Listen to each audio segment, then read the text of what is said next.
My father-in-law, Christopher, the fourth-generation owner of Bistro Restaurant, has passed away. After the funeral, my sister-in-law Isabella stopped me and led me to a quiet place. "This is the will. Read it now."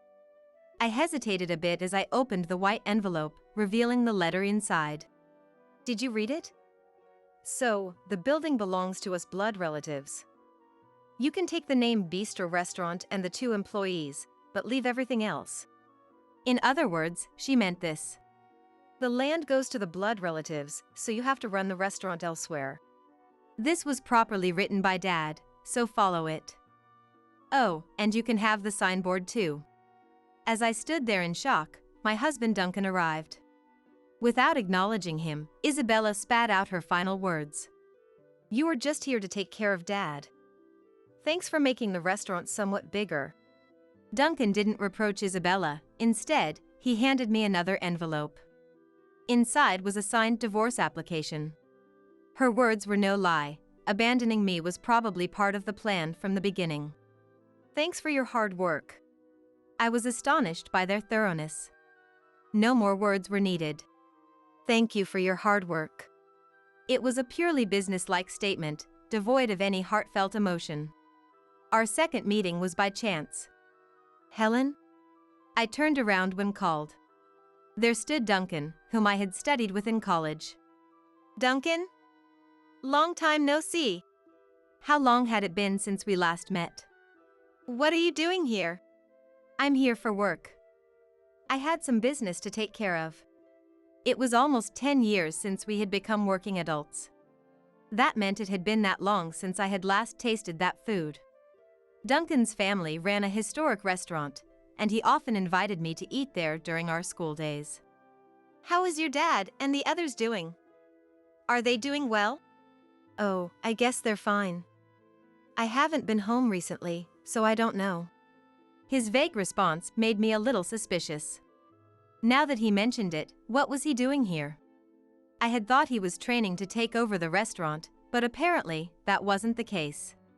"Weren't you going to take over the restaurant?" "Of course, I am. But I wanted to gain some work experience first. So now I'm just an ordinary office worker." As we talked, I started to miss the taste of that food. "Duncan, can I visit the restaurant again sometime? I really want to eat there again." "Of course, you're welcome anytime. I'll go with you. I need to show my face once in a while, or who knows what they'll say." We made plans to visit. Even after 10 years, the restaurant hadn't changed at all. The grand and impressive elm signboard was still there. Inside, the stern and silent owner, Christopher, and Duncan's mom, Janet, were there to support him. In the back of the restaurant, there were several certificates and the proof of Christopher's master status inherited from the previous generation, all framed and displayed. This too hadn't changed, giving a sense of reassurance.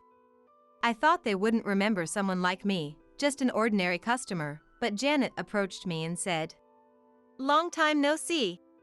I was incredibly happy about that. "This is really delicious." "Haha, thank you. Hearing that makes me happy too." "When do you plan to come back to this restaurant?"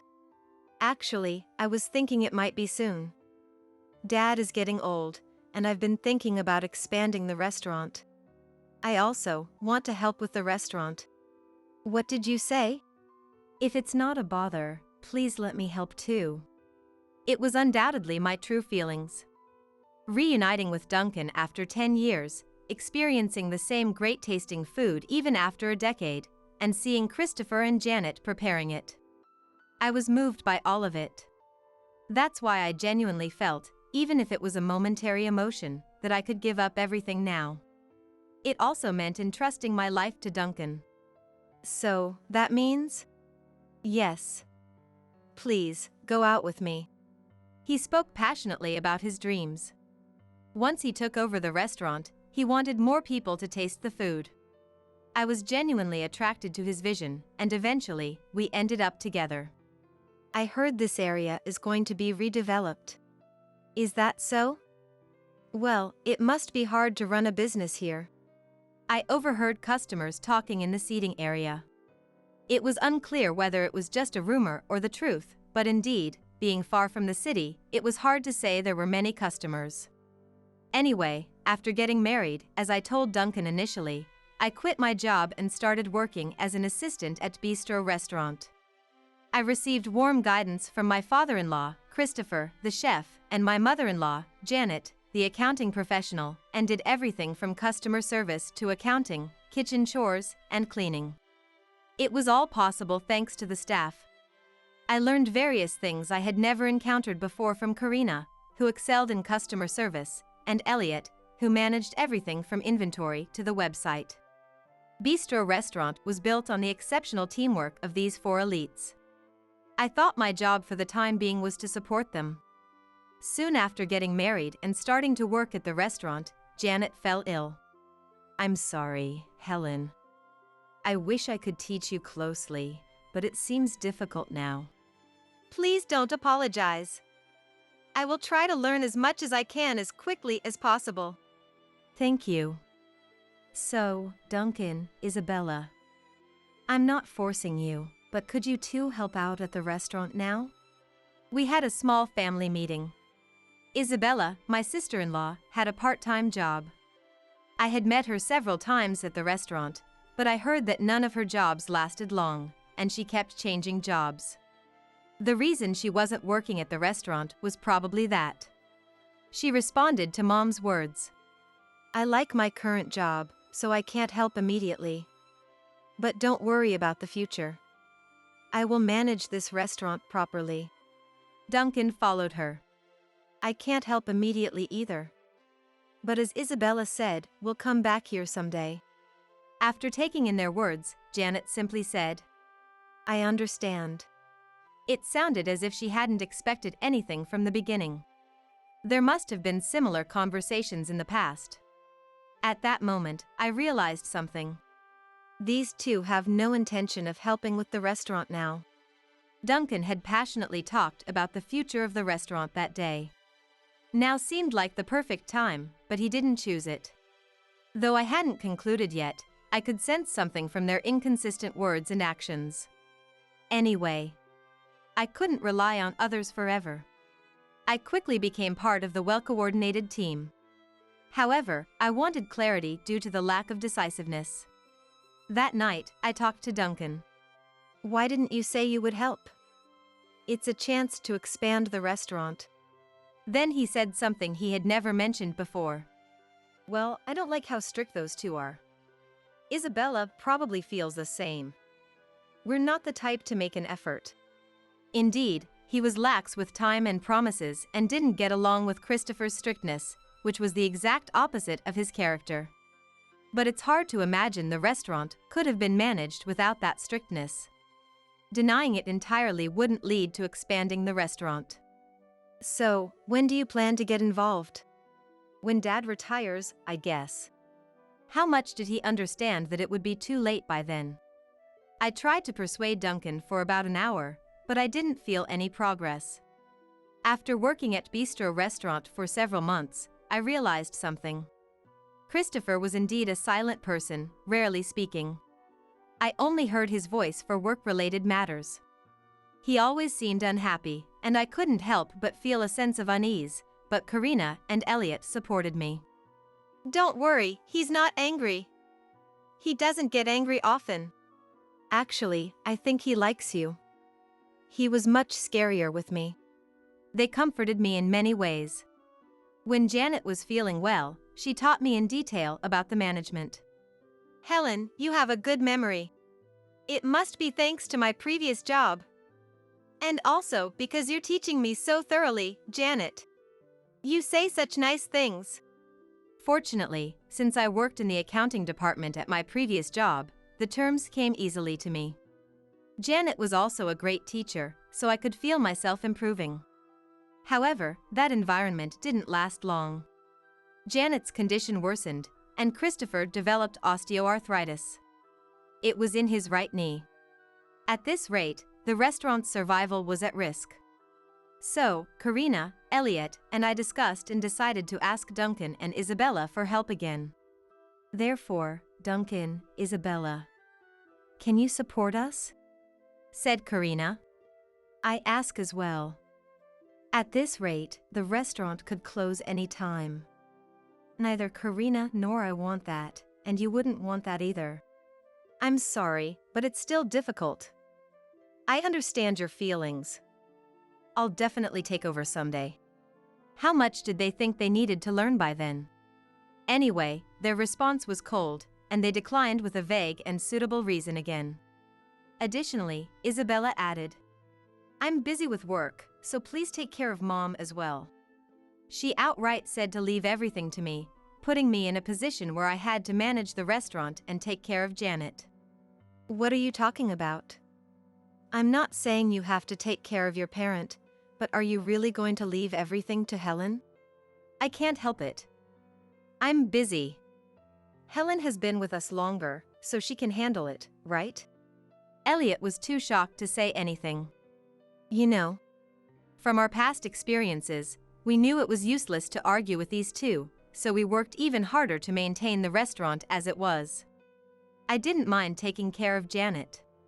I thought it would be my way of repaying the kindness I had received.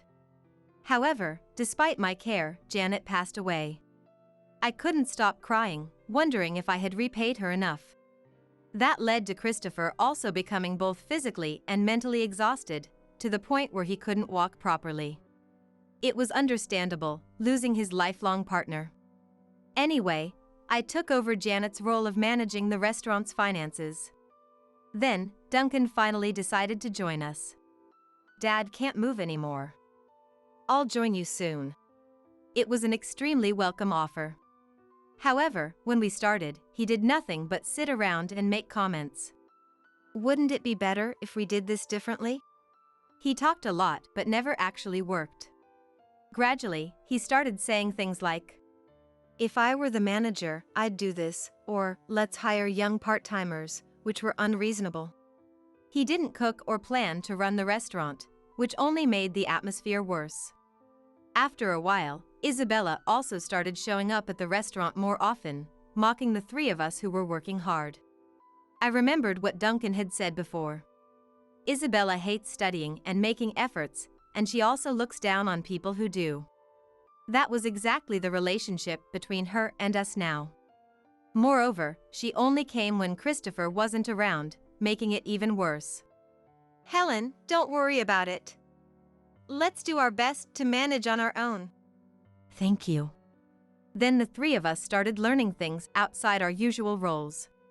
Karina handled kitchen chores.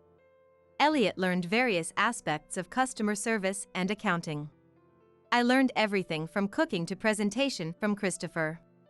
9 years passed, and then it happened. Christopher, the fourth-generation owner of Bistro Restaurant, also passed away. Despite suffering from arthritis until the end, he continued cooking and passed on all his skills to me before dying of old age. Thank you for taking care of him for 9 years. It's no exaggeration to say that the restaurant ran thanks to you. Not at all.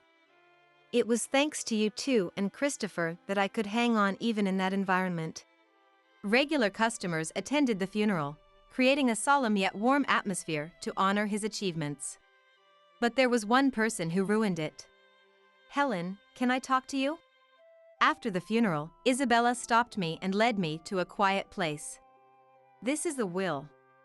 Read it now. Why was she in such a hurry? I hesitated a bit as I opened the white envelope, revealing several sheets of paper inside. There was nothing wrong after reading it. Did you read it? So, the land and building belong to us blood relatives. You can take the name Bistro Restaurant and the 2 employees, but leave everything else. In other words, she meant this. The land goes to the blood relatives, so you have to run the restaurant elsewhere. The handwriting was undoubtedly Christopher's. Having been with him for nearly 10 years, I couldn't mistake it. This was properly written by Dad, so follow it. Oh, and you can have the signboard. It's old anyway. As I stood there in shock, Duncan arrived. Whether knowingly or not, she ended with words spat out disdainfully. You were just here to take care of Dad. Thanks for keeping the restaurant running until now. At least to her, I was nothing but a convenient person. Duncan didn't reproach Isabella. Instead, he handed me another envelope. Inside was a signed divorce application. Her words were no lie. Abandoning me was probably part of the plan from the beginning. It's over. Thank you for your hard work. I was slightly surprised by their thoroughness. Isabella had forced Dad to write the will on his deathbed, and Duncan abandoned me as soon as he no longer needed to care for his parents. They had prepared for this day all along. No more words were needed. Thank you for your hard work. It was purely businesslike, devoid of any heartfelt emotion. As I left the church, Karina and Elliot were waiting for me. They were the co-workers with whom I had shared true hardships and joys for the past 9 years. What did she say? She said we could keep the name and the signboard. It was clearly written in the will. I see. It has been a long journey, but first of all, congratulations, Helen. Yes, thank you. We officially learned that the town where the old bistro restaurant was located was to be redeveloped about 5 years ago. It turned out that the rumors we had heard were true. The centerpiece of the redevelopment was undoubtedly the large commercial building. There were no other buildings comparable to it in the area. The new bistro restaurant was to be located in the best spot within that commercial building. I had heard this directly from Christopher while he was alive. We're moving the restaurant elsewhere. What? Where? In the new large commercial building. Elliot will handle all the paperwork and other bothersome details. You focus on running the bistro restaurant there. Wait a minute. What about you, Christopher? I'm getting old. Whether I'm alive or not, when the time comes, I'll step down. I'm leaving everything to you. To me. What about Duncan? You know he's not motivated. It has to be you. That's why I taught you how to cook. When I explained the situation to Karina, she already knew. Apparently, the owner of the new commercial building, Freddie, was a regular customer at Bistro Restaurant and had made an offer. Of course, Duncan and Isabella had no way of knowing this, so they probably thought they were getting rid of the uselessly hardworking Helen by making me read the will. But the reality was different. That's why Christopher left only the name and the signboard. Although there was a tinge of sadness, land and buildings were not needed for the rebirth of Bistro Restaurant. The new Bistro Restaurant had a great start. Whether it was due to the advance notice of the move on the storefront and website or the new commercial building attracting customers, the foot traffic was substantial. In a prominent place in the brand new store, the Elm signboard and the Certificate of Mastery were displayed.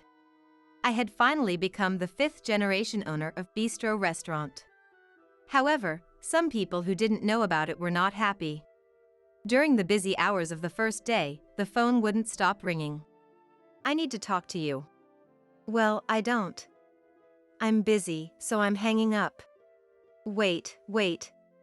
We have the right to use that place too, don't we?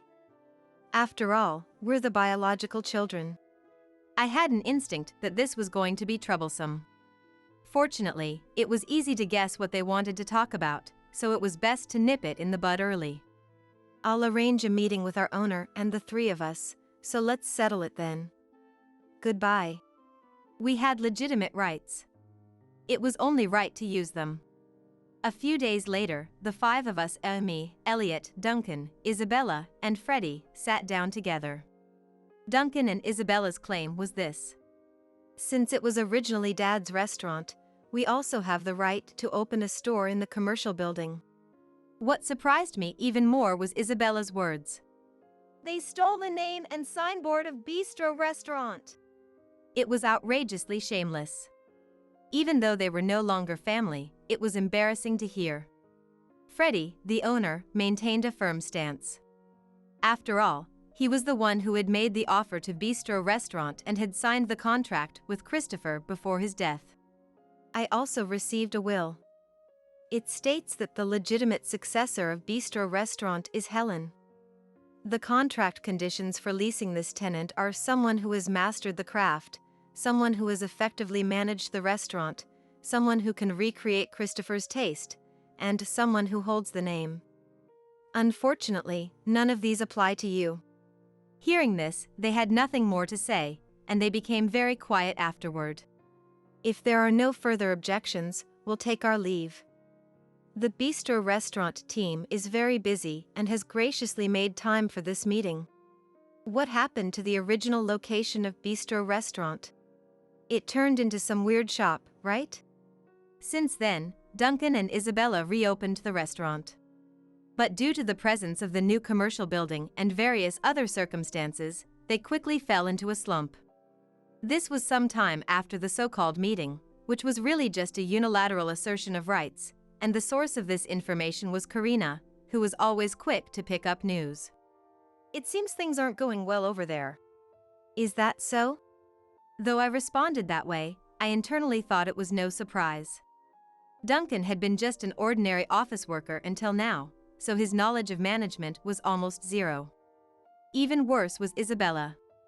She seemed to believe that as a manager, she could leave everything to the employees and make money without doing anything herself. This flawed thinking led her to repeatedly change the concept, interior, and policies of the restaurant while accumulating debt. By the time she realized she couldn't manage and stepped down, an enormous amount of debt remained. "So, what's the situation now?" "I heard she turned to alcohol. She's changed a lot. Duncan quit his office job to take over the management properly. But I doubt it'll go well." "Ah, there you two are." At that moment, Elliot, looking tired, approached us and unusually started to complain. "The website's been vandalized, and it's a bit troublesome. Do either of you have any idea who might be responsible?" "If I had to guess, there's only one person." "Yeah, just one." "Well, Eventually, without needing to request a full investigation, we identified the culprit. When Elliot, Karina, and I visited the former Bistro restaurant, we caught the person in the act of posting defamatory comments. "What are you doing?" "The real restaurant is here. You stole the name and ran away." What a terrible accusation. "If you think spreading rumors will change anything, you're gravely mistaken. I've spent the past 10 years learning from Christopher. As a result, I rightfully received the name and signboard and got support to open a new restaurant. You were the ones who ran away. You know that deep down." He said nothing. "Furthermore, I've already informed Freddie about this. Whether it's defamation or business interference, I don't know, but you will be sued. Be prepared." Casually browsing the web, I saw a headline likely written by a reporter who had recently visited the restaurant. The content, of course, was about the former Bistro restaurant. In the end, they had to close the shop, and their whereabouts are unknown. On the other hand, our legitimate Bistro restaurant has been achieving impressive sales not only during the initial opening but even now. Of course, the quality remains high, not just the sales. But we must not be complacent. With the change in location and environment, we must continue to strive for what is fitting. I'm not aiming to expand the restaurant, but I will continue to strive for greater heights within my capabilities. This, I vowed to the Elm signboard. It was my day off, and I decided to invite my mother-in-law, Wendy, for a walk since the weather was so pleasant. As Wendy and I strolled through the neighborhood park, enjoying the warm sunshine, my husband, Scott, suddenly called. "It's terrible, Mom collapsed, apparently." He blurted out, his voice filled with worry. "What? Wendy collapsed?" I asked, confused. How could that be? Wendy was right here, walking beside me. "Yeah, that's why I've decided to go back home for a while to be with her," Scott explained, his tone somber. "I see," I replied, still trying to process the situation. While I struggled to make sense of it all, Wendy, who had overheard the conversation, simply smiled and whispered, "Let's keep this between us, okay?" She didn't want Scott to hear her voice. "Anyway, I'll be back by next Tuesday." Take care," Scott said hurriedly before ending the call. I couldn't quite grasp what was happening. A few days later, Scott finally returned home.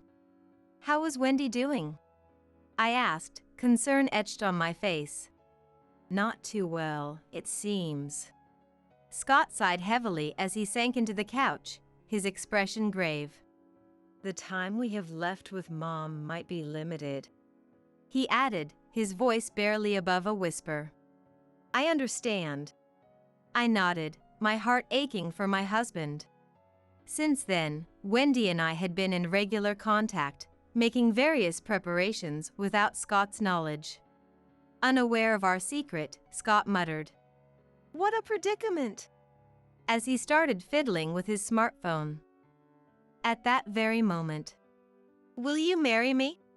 my boyfriend asked, getting down on one knee in the middle of a fancy restaurant I never could have imagined visiting when I first arrived in New York 5 years ago. Today was the happiest day of my life.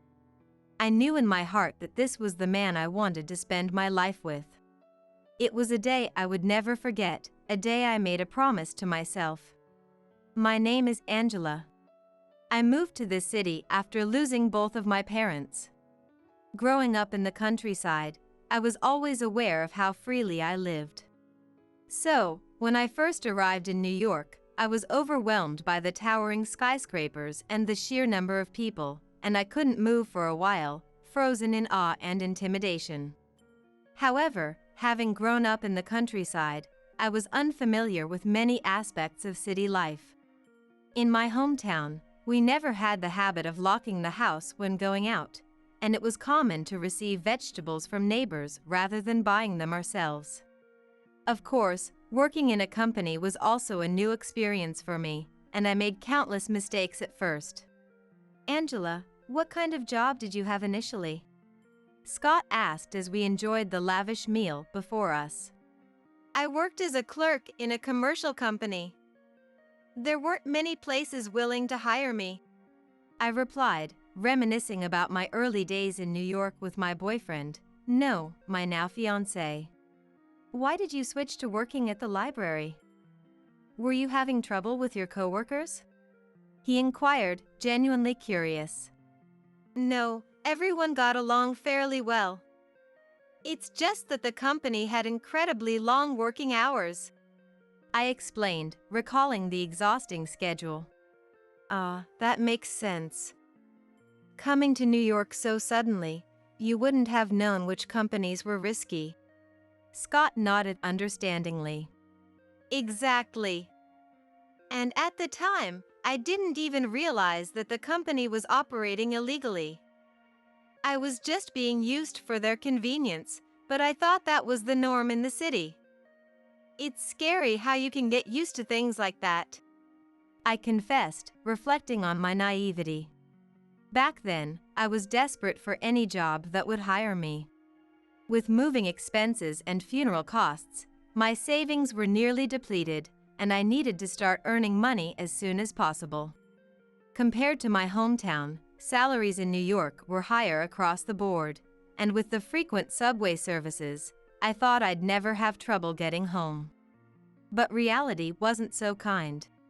The company I finally managed to get hired at required me to start work with the first train and leave with the last one every day. We only had a 30-minute lunch break, and going out during work hours was strictly prohibited. I was saving money, but I had no time to spend it. At first, I genuinely believed that this was normal. That must have been tough. But what made you decide to become a librarian? Scott asked, his eyes filled with empathy. I had actually gotten my librarian certification in college. But when I first came to New York, I gave up on the idea because the libraries were too far away. Eventually, I made the bold decision to quit my job, move to a new place, and managed to find employment at a library. I explained, remembering the turning point in my life. Was there a specific reason that made you quit? One day, I saw a person crouched in front of an eye clinic. I helped them get to the station, but it made me late for work. My boss was furious. I recounted, the memory still vivid in my mind.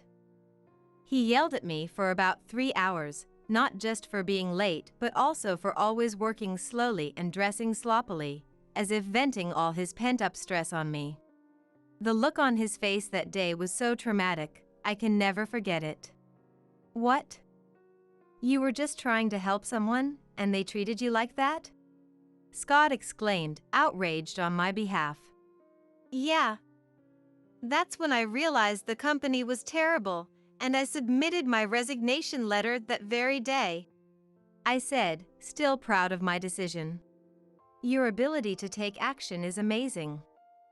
That's one of the things I admire about you.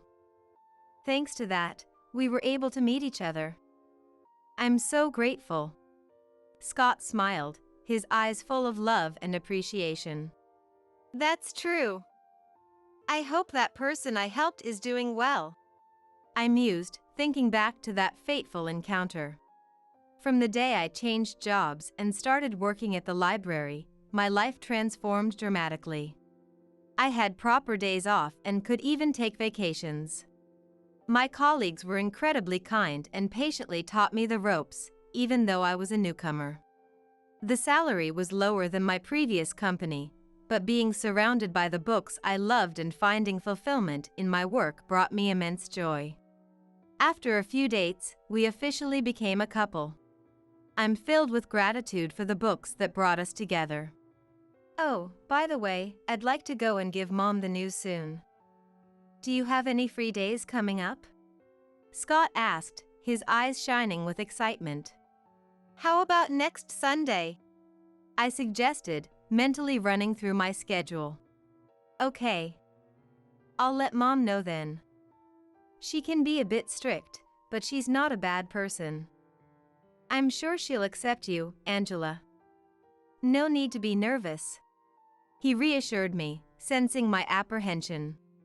Thanks. Let me know what Wendy likes, so I can get her something nice. I said, wanting to make a good first impression. Sure. Let's go shopping together. Maybe you could gift her a book you recommend? Scott proposed, always thoughtful. That's a great idea. I agreed, feeling grateful for his support. We continued our light-hearted conversation as more dishes were served. The food was delicious, of course, and the wine was so good that I accidentally drank a little too much. But I'll never forget the signed marriage license Scott handed me at the end of the night. It filled me with so much joy. I wished every day could be like this forever. A few days later, it was time to visit Wendy's house. I was a little nervous, as it was our first meeting. I woke up earlier than usual and took extra care with my appearance.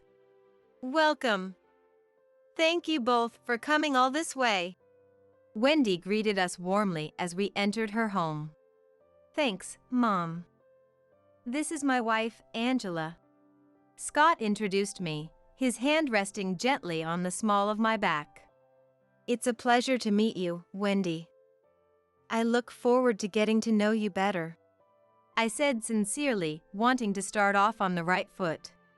As we settled in, Wendy, who seemed kind, began making small talk. So, Angela, what do you do for work? She asked, just as I was starting to feel at ease after discussing my hometown and hobbies. I sensed a slight shift in the atmosphere. She works as a librarian. Scott answered proudly. Oh, a librarian? Wendy's tone held a hint of surprise. Is something wrong? He asked, picking up on her reaction. No, of course not. There's nothing wrong with that. She said quickly, but I noticed a shadow cross her face. I hadn't expected my profession to be a topic of concern, and I felt beads of sweat forming on my palms. I'll be frank with you, Angela. You know, the cost of living in New York is quite high, right? That's why I'm a little worried about your financial situation. Is this really the career you want to pursue? Wendy questioned, her words sharp but tinged with apology. I understood her worries. When thinking about the future, it made sense that she would prefer her son's wife to have a higher-paying job. Yes, I have no intention of changing careers, I replied firmly, despite my nerves. I knew I had to convey my thoughts to Wendy here and now. It was scary, but she was Scott's mom. Surely, she would understand. With that belief, I held my ground and answered confidently. I used to work for an illegal company, but I made the decision to change jobs and become a librarian. I believe that through books, I can bring happiness to people. It's the first time I've found a career that feels so fulfilling. That's right, Mom. Angela and I met at the library where she works. It's like books brought us together. Don't worry about money, I'll handle that. Scott chimed in, supporting my stance. I take great pride in this job. If we ever face financial difficulties, I'm prepared to take on part-time work or whatever is necessary. That's how much I want to continue in this profession, I stated, my voice a little stronger than intended, but I wanted to express my thoughts honestly. Wendy nodded slowly, her expression still somewhat troubled. I see. Angela, I lost my husband and raised Scott on my own. I can't easily give my blessing to this marriage. So, I want you to prove to me, little by little, that you're a respectable person, she said. Of course, Wendy, I replied with a big smile, my voice filled with confidence. The tension in the room dissipated instantly, and normal conversation resumed. Finally able to relax, both Scott and I breathed a sigh of relief. The more we talked, the more I realized that Wendy was a family-oriented, kind-hearted person. Although Wendy's house was a bit far and we wouldn't be living together, I was determined to build a good relationship with her. For the past 15 years, I've been regularly visiting Wendy's house, just as I declared I would. While my first impression of Wendy was that she was strict every time I brought a book I had chosen, she would happily share her thoughts on it. Before I knew it, we were holding regular book club meetings over coffee. As a book lover, it was the perfect way to unwind, and I was thrilled to participate since it allowed me to grow closer to Wendy. I must remember to thank Scott for suggesting I recommend books to her. However, lately, I haven't been able to talk much with Scott. At first, our married life was blissfully happy, like a dream come true. Scott, who was kind and thoughtful, was the ideal husband, helping me forget the loneliness of losing my parents. He assisted with household chores and surprised me with bouquets on our anniversaries. Every day was filled with joy, but in recent years, there's no trace of that anymore. It's natural for the initial freshness to fade after so many years, but Scott's slovenly side has become more noticeable. We used to do laundry and housework together, but now he leaves everything to me. He doesn't even put clothes in the washing machine properly, and his socks are always inside out. When I pointed out, it's a hassle. If you have a problem with it, do it yourself, he said. He stopped cleaning up his own dishes, refuses to improve his eating habits despite the doctor's warnings, and complains about the healthy meals I prepare. Scott, don't you think your attitude is a bit too cold? I sigh, looking at the leftover food on his plate today. It's a menu I designed specifically for him, as he's prone to iron and calcium deficiencies. He used to praise my cooking, saying it was delicious, but now, really? He replied, sounding disinterested. You come home late, and you don't even eat the meals I prepare properly, I pointed out, my frustration growing. What are you trying to say? He asked, his tone defensive. Do you think I'm your housekeeper or something? I questioned, lowering my voice a little. In the beginning, he used to say that as a married couple, It was only natural for us to do household chores together, but now he does nothing. Yet, if there's a day when I don't make dinner, he gets angry and storms out. Having to do housework while constantly worrying about Scott's mood was becoming quite stressful. I was fed up with it. I don't think that at all, he claimed. Then what's with your attitude lately? I'm not your maid, you know, I retorted. You think I see you that way? That's ridiculous. I'm trying to show you affection, but if you can't see that, then fine, he said, his words dripping with exasperation. Affection? I don't feel that from you at all, I shot back. What about you? It's because of my salary that you get to live in such a nice house, isn't it? Stop complaining, he snapped before retreating to his room. I sank to my knees, taking deep breaths to try and suppress the emotions welling up inside me. This kind of thing happens over and over again.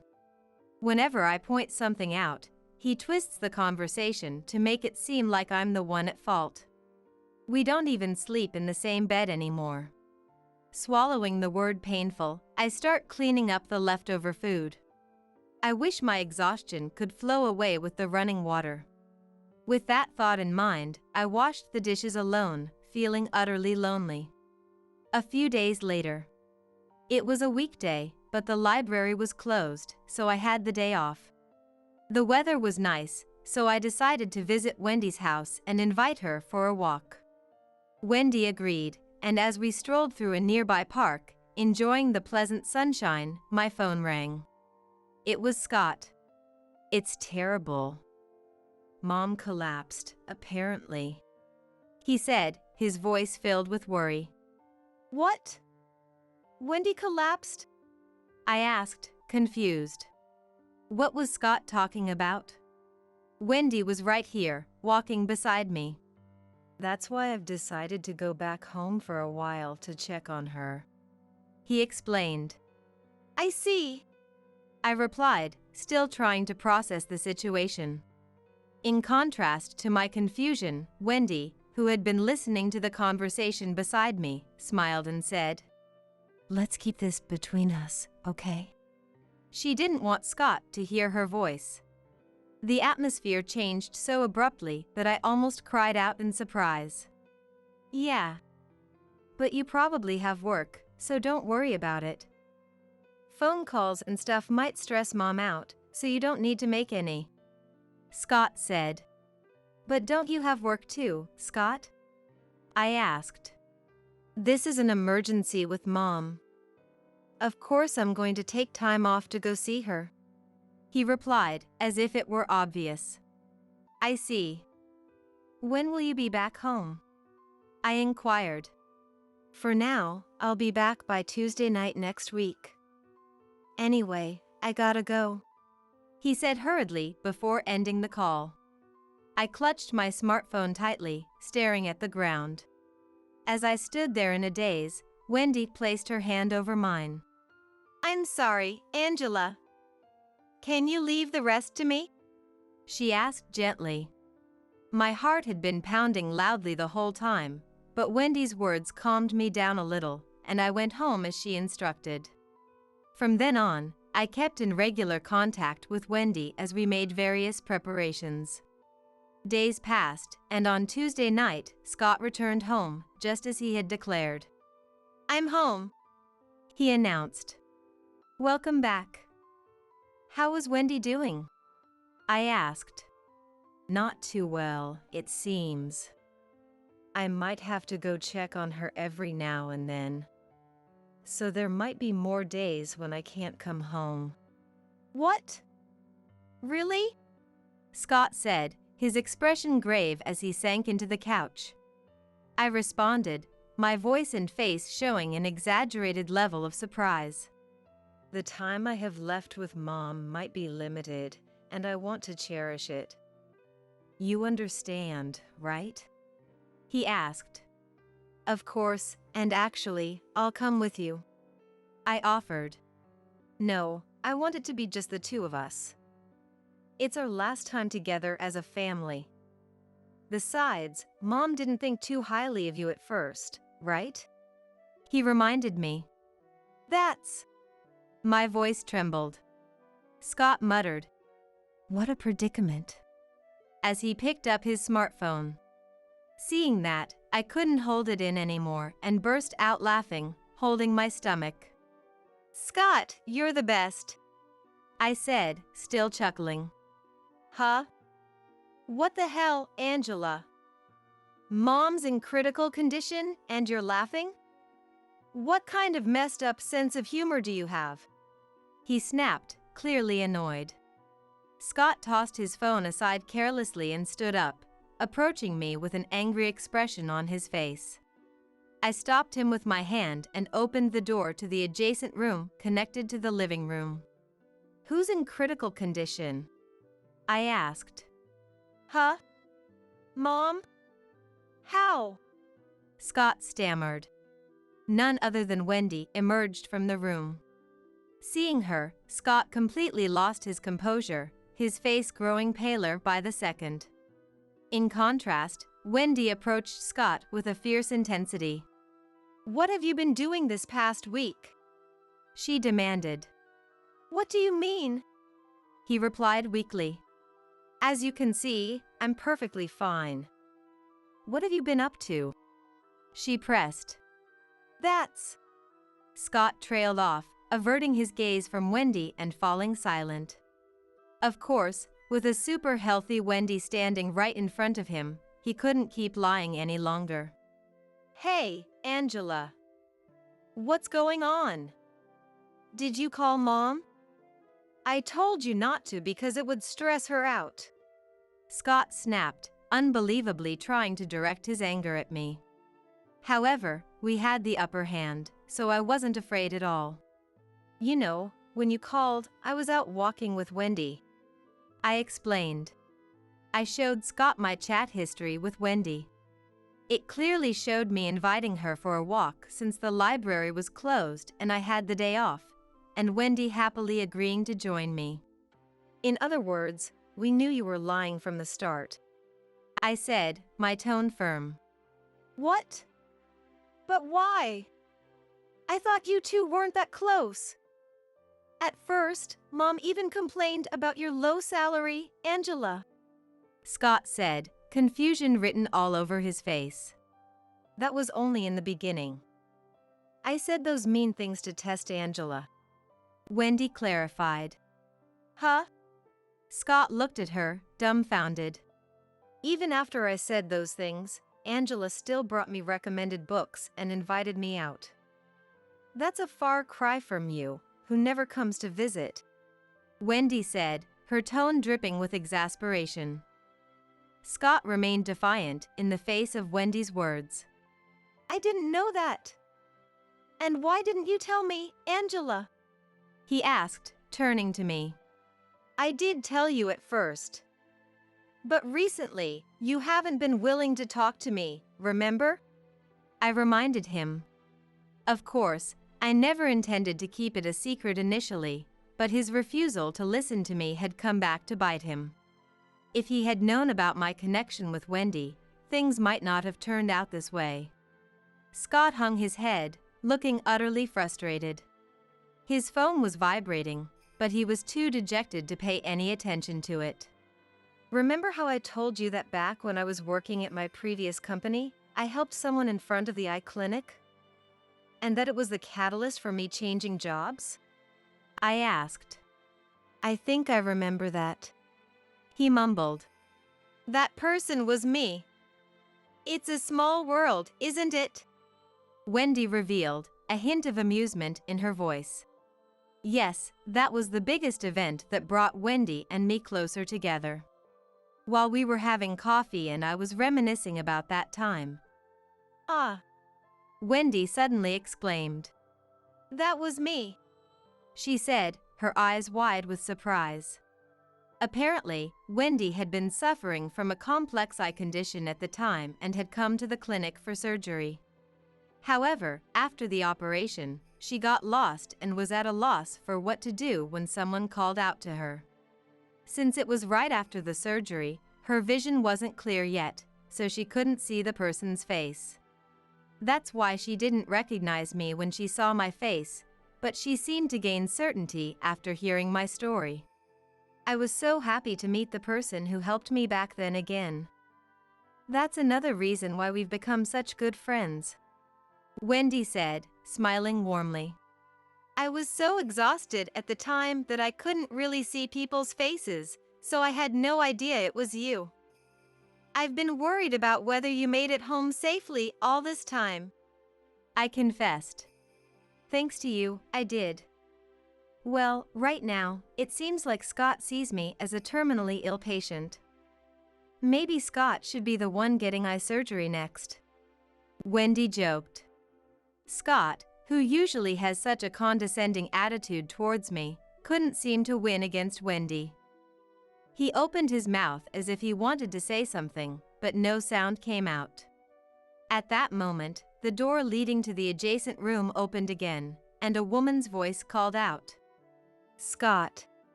"Huh, Tina?" Scott stammered, his eyes widening in shock.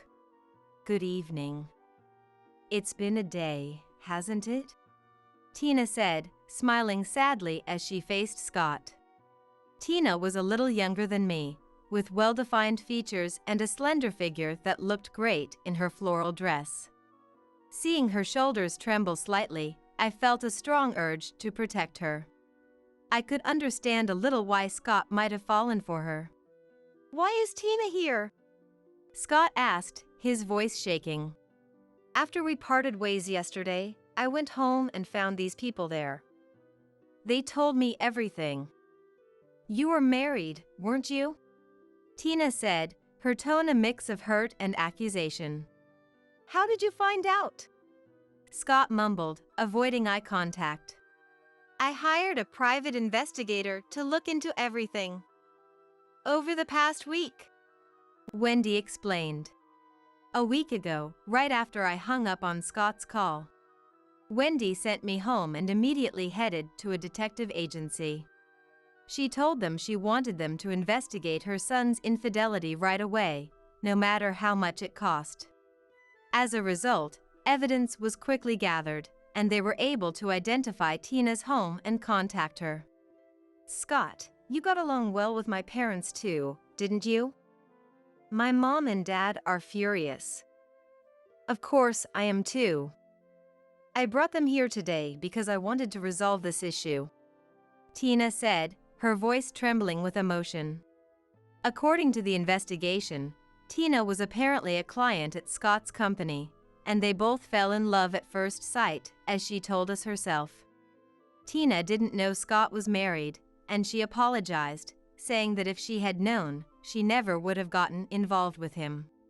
Her parents, who had been looking forward to their marriage, were outraged when they learned about Scott's true identity and apologized to me sincerely afterward.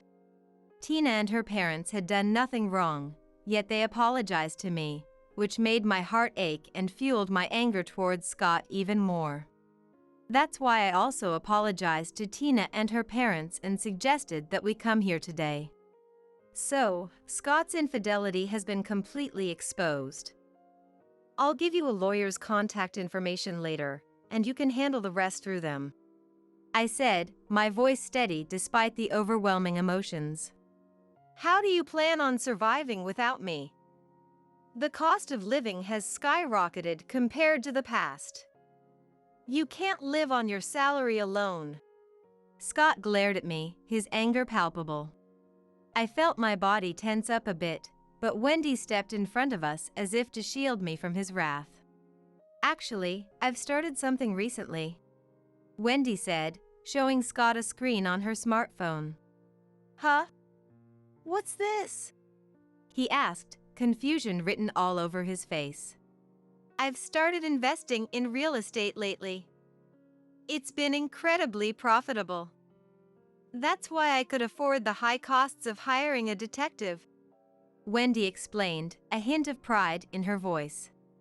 What Wendy showed him was a graph of her investments. She had already been studying a bit, and her investments were a huge success. Of course, I also helped out by putting the knowledge I'd gained from university and my beloved books to good use. By now, her profits had easily surpassed Scott's salary. So, you don't need to worry about money on our end. You, on the other hand, will be facing alimony and settlement claims in the divorce proceedings, leading to a life of poverty. I think you should worry about yourself," Wendy said, her tone sharp and unforgiving. "What? Alimony and settlement claims in a divorce? You're joking, right?" Scott scoffed, disbelief etched on his features. "No, it's only natural since you cheated. You'll be paying for both my share and Tina's," I stated firmly, leaving no room for argument. Scott muttered, "This can't be happening." but then a wicked smile spread across his face as if he had thought of something. He stood up triumphantly and pointed at me. "Too bad for you, Angela. I have Mom's inheritance. I can easily pay the alimony and settlement for the divorce. But I'll be able to return to my original lifestyle in no time," he declared, his voice dripping with arrogance. "How on earth did you become so stupid?" Wendy sighed, holding her head in exasperation as she stood beside me. I couldn't agree more. "Come on, Mom. This is a critical moment for your precious son. Please help me out," Scott pleaded, his tone suddenly desperate. "Scott, you are indeed my dear son.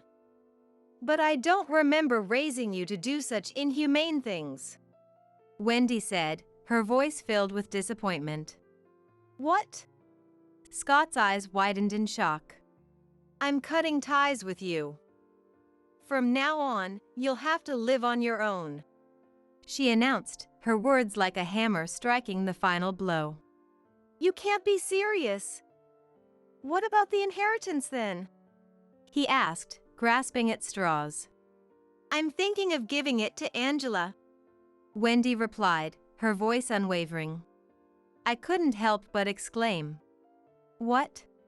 I had heard that she was considering disowning him, but she hadn't said a word about the inheritance. However, knowing that she cherished me to that extent brought tears of joy to my eyes, especially since I had lost my own parents. "Angela, if it's all right with you, would you like us to become a real mother and daughter?" Wendy asked, her voice filled with warmth and sincerity.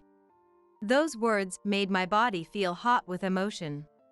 They were the words I had longed to hear. "Ever since my parents passed away, I've been so lonely. Are you really sure about this?" I asked, my voice trembling with a mix of hope and disbelief. "Of course. I look forward to being your mother from now on," Wendy replied, her smile radiating love and acceptance. Wendy, no, Mom opened her arms and faced me, and I didn't hesitate to rush into her embrace. Ah, the warmth of a mother's hug, something I hadn't felt in so long. Today might have been the worst day of my life, but it was also the best. Seeing us like that, Scott raised his voice. "This can't be real." And he shouted. "I see, Angela. So this was your plan from the beginning, wasn't it? You got close to me because you were after Mom's inheritance, and you deceived her," he accused, his face red with anger. I had just one thing to say to Scott as he yelled at me with fury etched on his features. "You brought this upon yourself." I felt like the emotions I had bottled up for years were finally being released. From now on, I could live freely with Wendy, no longer bound by Scott's whims. "By the way, this has been ringing non-stop." "Here you go," Tina said, handing Scott his vibrating phone. As he angrily answered the call, a man's furious voice could be heard shouting. "You're fired!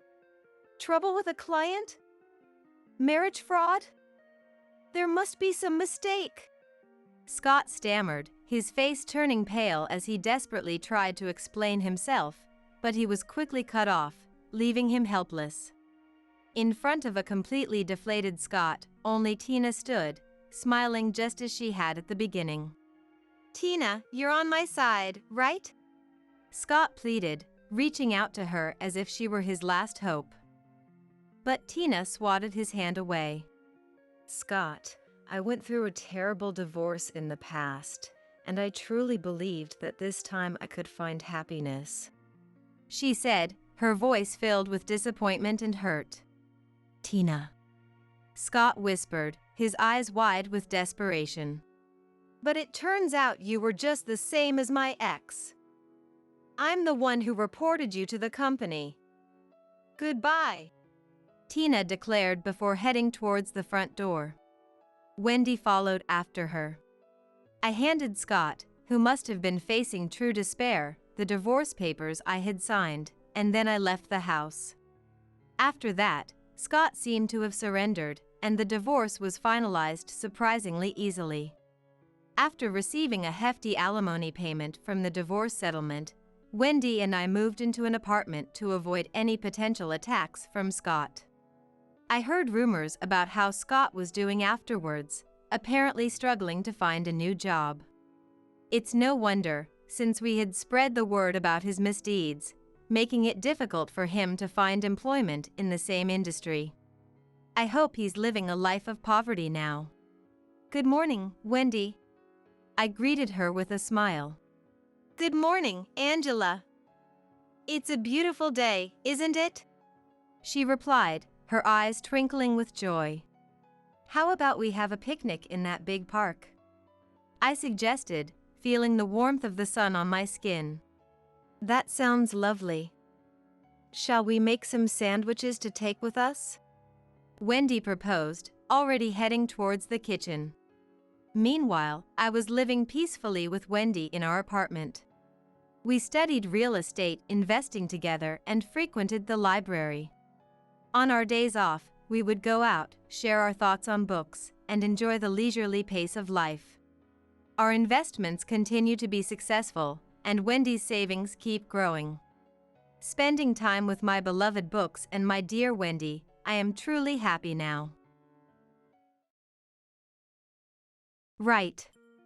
I forgot, she exclaimed, rummaging through her small bag to pull out a white envelope. What's this? It's a letter I got from Grandma. She told me to read it in secret, away from Caleb. I took the letter from Scarlett. Just then, my sister arrived to pick Scarlett up, and I handed her over. After saying goodbye to Scarlett, I quietly opened the letter. Glancing over it casually, I was shocked. What? You're kidding, right? The content was hard to believe. Rushed, I went back to where Caleb was. As soon as I returned, Caleb spoke in a whiny tone. Hey Evelyn, I'm thirsty.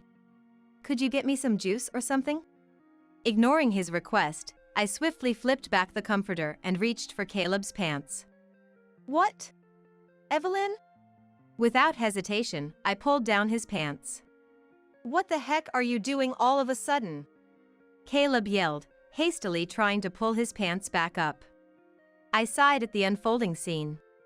Looks like Mom's prediction was right. Hey! What's the deal with suddenly pulling down someone's pants? Are you taking advantage of my inability to move? That's awful, isn't it? Caleb looked up at me, perplexed. Indeed, it was wrong to do it without saying anything. But without that, I wouldn't have been able to confirm it. My name is Evelyn, 32 years old. I graduated and joined the company, and it's been 10 years. With this tenure, I have a stable income and am trusted with various responsibilities at work. I've been leading a fulfilling life, but there was one worry. It's about my husband, Caleb, whom I've been married to for 5 years. Our encounter was at a friend's wedding.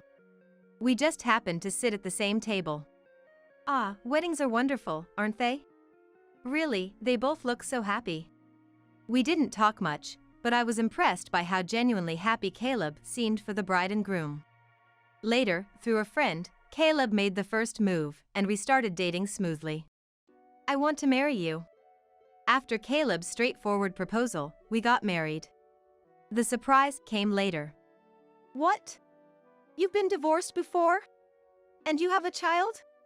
Yeah, and you see, my ex-wife is demanding child support. Despite his divorce, his ability to genuinely celebrate others' weddings was, in a way, impressive. About the child support, isn't it just better to pay it? That's part of being a father, right? No, the thing is, I'm out of money this month. What? I had a sneaking suspicion that Caleb's income wasn't great. But I never imagined I'd end up paying child support for a child I didn't know with my salary. I rushed into marriage. I didn't regret marrying him, to be honest. But the real issue was Caleb's carelessness with money and his failure to see the problem. I quit my job again. He'd say with a nonchalant smile, time and time again. You quit. What are we going to do now? It'll be fine. You're working too, Evelyn. We'll manage somehow. He was the definition of relying on others. I didn't want him to depend on my money. Did he marry me for my money? I sometimes wondered. But putting money aside, Caleb wasn't a bad husband. He was a bit unconventional, but that was what made life exciting and fun. Feeling like something sweet. Want to hit the convenience store? Now? Yeah. On a weekday night, on a whim, we'd end up at the convenience store, just for sweets. All right. I'm not sleeping until I beat this game tonight. Okay. Sometimes I'd end up pulling an all-nighter with him over a game. It was honestly tough at our age, but I didn't dislike his spirit.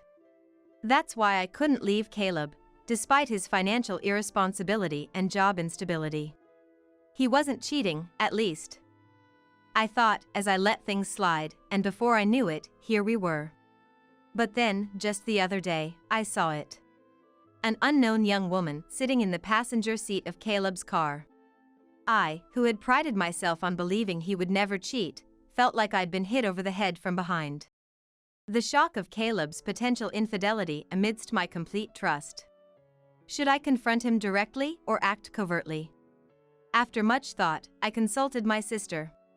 Married with an 8-year-old daughter, she had an immediate answer. Obviously, you gather evidence quietly. She was adamant that there was no benefit in alerting him without solid proof.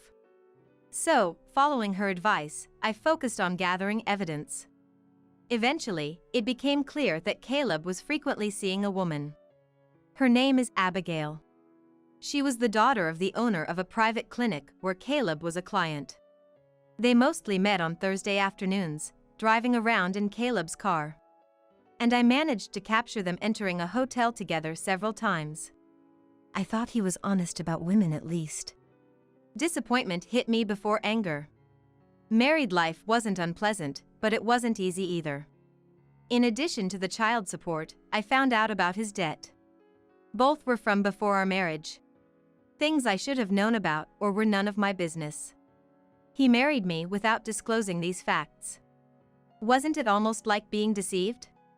There were times when I thought that. And I took pride in the fact that he was faithful. I never imagined even that would be betrayed. I'll confront him with everything and then leave. Caleb, carefree and nonchalant as ever, probably had no clue I knew about his secret. I wanted to give him a surprise for once. So, I was contemplating the day to reveal everything. Soon after, I received a shocking message from Caleb. Sorry, I had an accident. I might not be able to move my body anymore. I left work immediately and rushed to the hospital Caleb had mentioned. It was the clinic owned by Abigail's father. Feeling faint-hearted, I even called my mother to come with me. Are you Caleb's wife?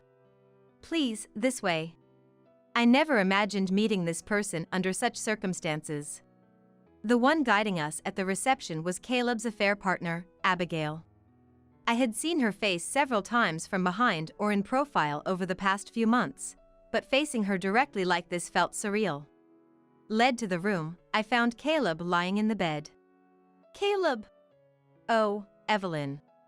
You came. His voice and expression seemed good.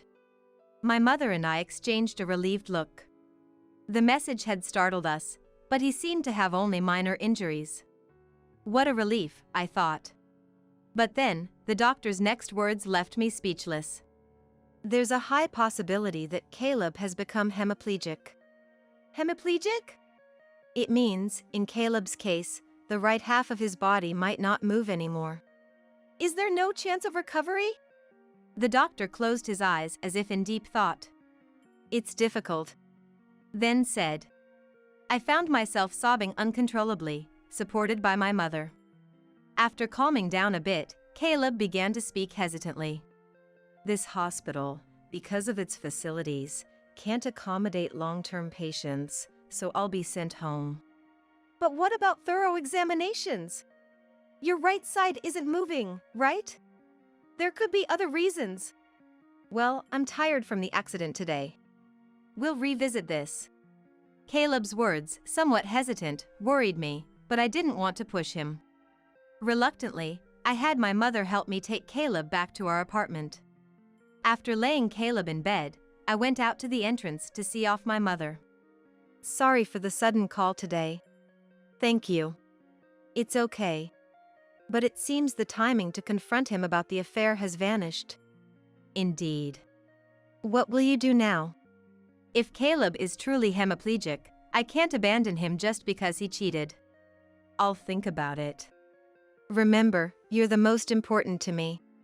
It seemed like my mother was advising me not to sacrifice myself for Caleb. Thanks. She seemed to want to say more, but left with a complex expression on her face. The next day, my life caring for Caleb began.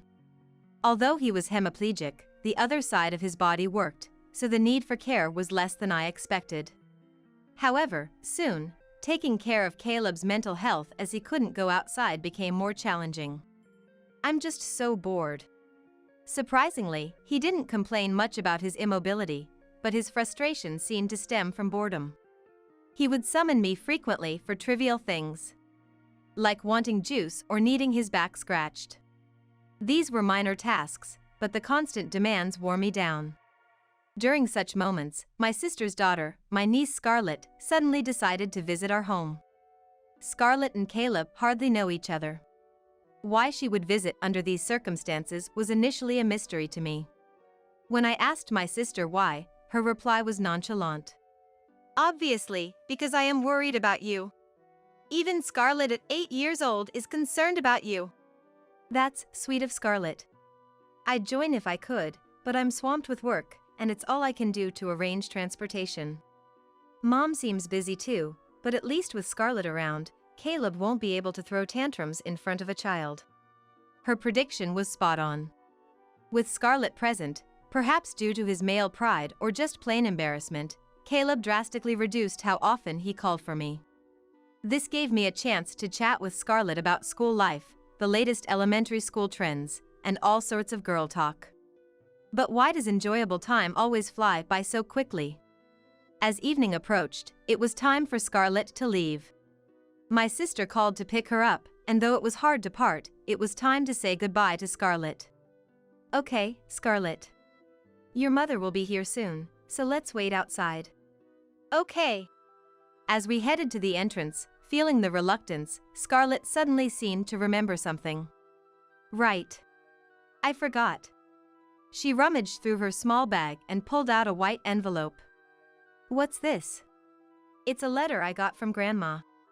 She told me to read it in secret, away from Caleb. From Mom? Thank you. I received the letter from Scarlett. Right then, my sister arrived to pick Scarlett up, so I handed her over. After seeing Scarlett off, I quietly looked inside the envelope. It wasn't mailed but delivered through Scarlett, which seemed overly cautious. What could it contain? I casually read through and was stunned. What? You're kidding, right? The content was too astonishing to believe immediately. But my mother wouldn't fabricate such a lie. If this is true, I need to verify it. I hurried back to Caleb. As soon as I returned, Caleb spoke in a coddling tone. Did Scarlett leave? Yes, my sister just picked her up. Got it. Hey Evelyn, I'm thirsty. Wake me up and get me some juice or something. Ignoring his request, I swiftly pulled back the comforter and reached for Caleb's pants. What? Evelyn? Without hesitation, I pulled his pants down. What are you doing all of a sudden? Caleb yelled, frantically trying to pull his pants back up. I sighed at the scene unfolding before me. It seems Mom was right. Hey! What's the deal with suddenly pulling down someone's pants? Are you taking advantage of my inability to move? That's awful, isn't it? Caleb looked up at me, bewildered. Indeed, doing it without saying anything was wrong. But I wouldn't have been able to confirm it otherwise. Hey! Are you listening? Caleb raised his voice again, seeing me silent and looking down. Seriously. This uncertainty about the future is unbearable. Maybe it's time to break up? I said his thoughts out loud, and Caleb looked at me in surprise. Oh, you seem almost happy about it? Your face is giving you away. Caleb, looking flustered, covered his mouth. Happy? No way. But maybe you're right. With this condition, I'll just be a burden. Maybe it's better we part ways. Caleb sighed heavily, exuding a sense of resignation. I don't mind, you know? I'll take care of you. We vowed at our wedding, remember? In sickness and in health. No, but... Besides, it's not all bad. We can still talk like before. And now, I won't have to fret over your affairs anymore. I smirked mischievously. Oh, me? An affair? His eyes darted around. His lie transparent. Don't worry.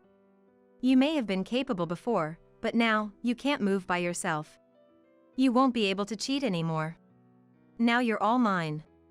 Caleb let out a small yelp and turned pale. Evelyn, actually, I was planning to leave you. That's fine. Leave it to me. But I feel terrible about this. Don't feel guilty. We're a couple, after all. Despite my reassuring smile, Caleb trembled like a cornered deer. But just rest for now. I'll go prepare dinner. Caleb couldn't say anything more. I left the room. Certainly, I'd cornered Caleb. He'd surely take some action. I had believed Caleb was truly hemiplegic. It was the clinic of Abigail's father. I wanted to have it checked at a larger hospital, but Caleb resisted, so it never happened. Now I understand why he was so reluctant about hospitals and treatment. Immediately after leaving the room, I listened at the door. I'd left it slightly ajar, so Caleb wouldn't notice. I couldn't see inside, but I could hear everything Caleb did. Help! I'm in trouble! Soon, I heard him speaking to someone. He was on the phone. Speaking softly, perhaps wary of me. That's what she said. Before bringing up divorce, she insisted we won't separate. What should I do? Escape? Impossible. I'm too scared. She must know about you and me. She's unusually persistent about infidelity. She must know already. I heard it all. Now it was clear. Caleb was on the phone with his affair partner, Abigail. Please! Say it's a call from the hospital. Get me admitted somewhere else, any hospital. Otherwise, I don't know what Evelyn might do. As Caleb pleaded with the person on the phone, I knocked on the door. Caleb? Are you on the phone? May I come in? Oh! I'll hang up now. After waiting a moment, I entered to find Caleb looking paler than before, lying in bed. You look worse than before. Are you okay? Oh, I'm fine. Well, maybe not. Can you take me to the hospital? Of course, that sounds serious. I'll contact the hospital right away. Ah, thank you. He looked genuinely relieved. Thinking this was his ticket out. He's sorely mistaken. The real game is just beginning. I'll expose everything about Caleb and Abigail at the hospital. Upon arrival, Abigail greeted us. Caleb, are you okay? Abigail. Thanks. I'm feeling a bit off. After what happened, it's understandable. Abigail smiled knowingly and looked at Caleb tenderly. Can I rest for a bit? I might even need to be admitted. He's not even a doctor to be making such decisions. But Abigail nodded understandingly and led us to a private room. We don't usually do admissions, but my father will come to check on you when he's available. Please wait here until then. About half an hour later, Abigail returned with the doctor. I had met him before. He's the clinic's director, Abigail's father. You're feeling unwell? Yes. Their exchange of glances was awkward. As Abigail's father raised his stethoscope to his ears, I raised my hand. Let's cut the act, shall we? What? Caleb, Abigail, and her father. All froze, except for me. Evelyn, what are you suddenly saying? Ignoring Caleb's protest, I grabbed his pants like before and yanked them down forcefully. Whoa! What are you doing? Stop it! Caleb scrambled to pull his pants back up. As I said before, something's off, right? Are you worried that if I become hemiplegic and useless as a man? I see. You were only after my body. I'm disappointed. Caleb pretended to be upset, not noticing the expressions of the others in the room. After your body? Unfortunately, I'm not as lewd as you guys. What did you say? You still haven't realized? Realized what? As Caleb tilted his head, Abigail whispered in his ear. Finally understanding, Caleb's eyes widened in shock. No, this is, well, that. Hemiplegic? You moved too quickly for that. Everything's been exposed. Why keep up this poor act? The letter from my mother had only a few lines. I've looked into it, and there's a high chance Caleb's hemiplegia is an act, perhaps a lie to leave Evelyn? Maybe try pulling down his pants to see his reaction? Following my mother's advice led to this revelation. In a panic, Caleb, who was supposedly unable to move his right hand, easily pulled up his pants. So it was all an act from the start. No, that's not. Explain everything. Sweating profusely, Caleb complied. The day of the accident, the person riding next to Caleb in the car was Abigail. They were in the midst of an affair. The injuries were minor for both of us, but the car was badly damaged. I thought if the police got involved, Evelyn would find out. So I figured if I pretended to be severely injured, I could cover it up. The absurdity of it all left me speechless. Did you think you could keep up such a ridiculous life forever? No, well... Or was it all to hide your affair? That's not it. Before Caleb could respond, Abigail interrupted. Caleb was just trying to spare you the pain of a breakup. After all, finding out about an affair during a drive would be humiliating. So he told a kind lie about being hemiplegia, hoping for a smooth separation.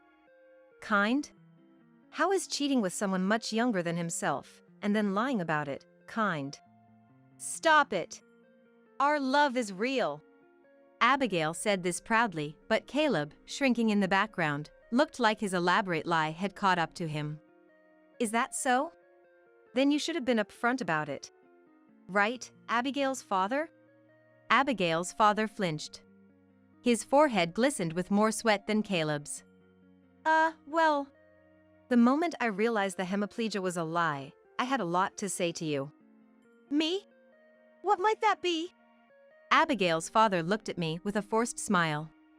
Perhaps he couldn't abandon his daughter. I felt sorry for him, but as a doctor, he did something he shouldn't have done. I guess you just listen to your daughters, please, but how did you feel watching me break down in tears?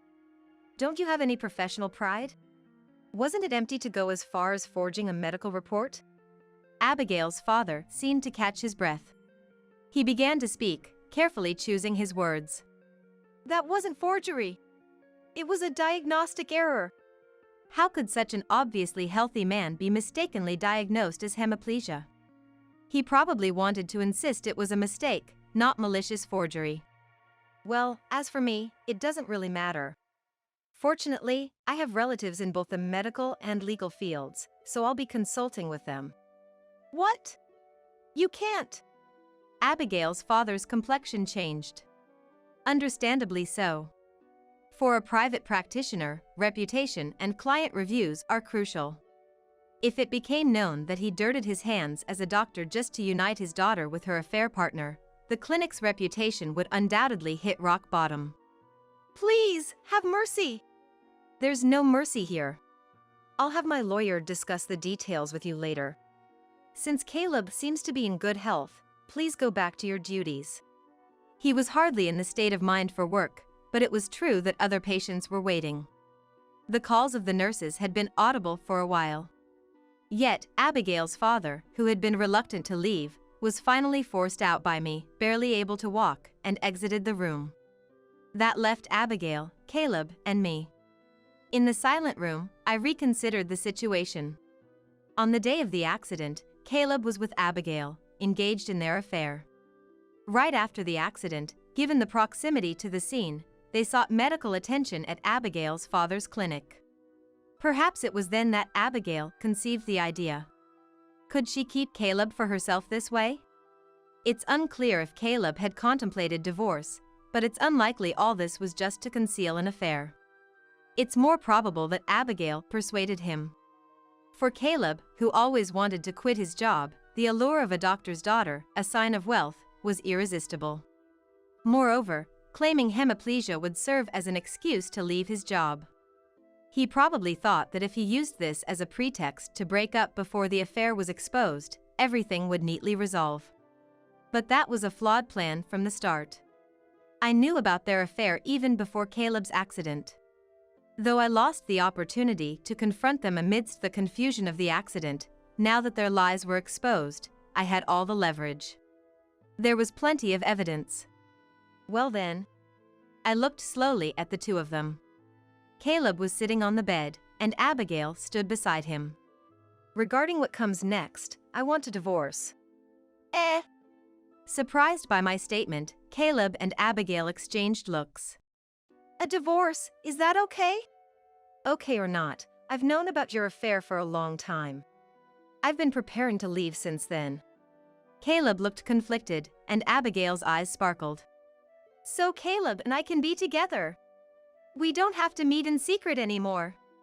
Despite their bold meetings, it seemed they had been trying to keep it discreet. Yes, after we divorce, you're free to do as you please. However, there are conditions for the divorce. Conditions? Abigail frowned in confusion. Yes, don't worry, it's nothing serious.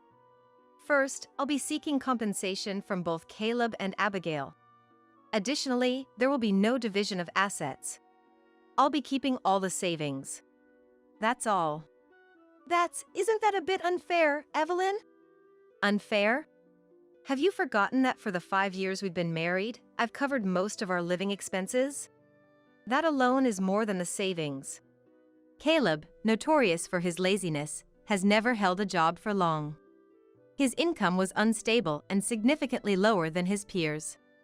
Moreover, he was a big spender, still not having paid off debts from before our marriage. Sure, Evelyn has helped me, but I've been working hard too. He seemed dissatisfied with the idea of handing over all the savings.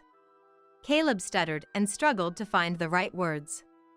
I didn't want to prolong this confrontation and was considering setting a later date to talk things through when, unexpectedly, Abigail came to Caleb's rescue. Caleb! We've come this far, haven't we? Don't worry about money. Dad's here, and I'll take care of everything. More than anything, I want us to freely express our love as soon as possible. Abigail. Love conquers all. In front of his soon-to-be ex-wife, the audacity of their display was astounding. What did Abigail see in him? That was a lingering question, but her intervention wrapped things up. All right, I'll leave the divorce papers, compensation, and the specifics to my lawyer. I'll send your belongings to Abigail's place. I suppose we won't be seeing each other anymore. Well then. Take care. The two, already acting like a couple, cozied up to each other. I remembered something I had almost forgotten to mention. Oh, right. Don't forget to keep up with the child support payments. And try to at least make the interest payments on your debt. Abigail looked up at Caleb, standing beside her, in disbelief. What, child support? Debt? What's that about? Didn't you know? He has a child with his ex-wife. Oh, and don't get me wrong. I didn't steal him from his previous marriage. Caleb was already divorced when we met. A bit agitated. And the debt? Abigail asked. It was there even before we married. So, I don't know what it's for. How much is it? About $30,000, I believe. I smiled as I informed her, and Abigail's face went pale. Understandably so. With the added burden of paying me compensation, plus child support and debt, it's enough to make one feel faint. But we can work hard together to pay it off, right? Abigail, trying to motivate herself, clenched her fist and turned to face Caleb. Caleb. Yeah. And he nodded vaguely. Good for you, Caleb. You've got such a positive partner in Abigail. That should motivate you to find a new job. New job? Abigail's eyes were empty. Yes, because after this incident, Caleb hastily resigned. Now he's officially unemployed.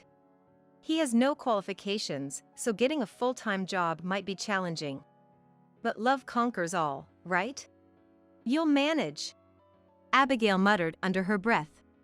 But still, there's that issue, she said. Abigail was clearly in shock, and Caleb was panicking. I waved goodbye to the two of them and left the hospital.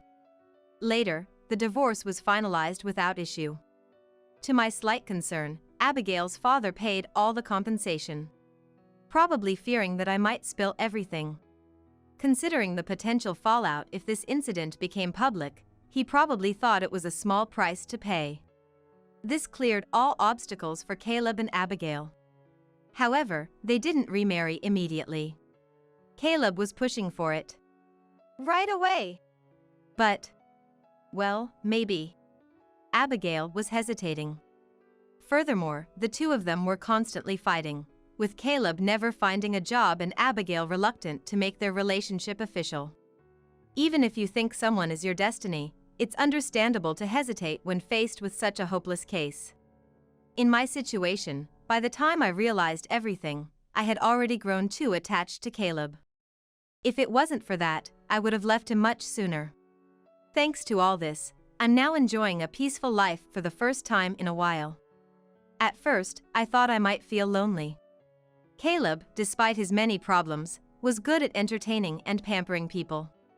But once he was gone, I realized how much more comfortable life could be. No more sudden demands for sweets, no more all-night gaming sessions. Some might find that exciting, but it was too much for my 30s body. Now I can take care of myself, live each day with ease, and not always on the edge. No more stretching beyond my limits. I'm looking forward to a life that fits me, without overextending or pushing too hard. As soon as Thomas saw me, he pleaded. Please. Take care of me. Why should I do that? I blurted out reflexively. Who does he think he is asking this? When I was hospitalized with a broken bone. It's a no from me. Ask someone else. And who was it who said that? It's your own responsibility. Be grateful you even got help. This is the end of me reaching out to Thomas. I am Elizabeth. 32 years old. Married 5 years ago, with my husband Thomas, our son Anthony, and our dog Max. We're a family of 3 and 1 pet. Thomas works at a major IT company and is very busy every day.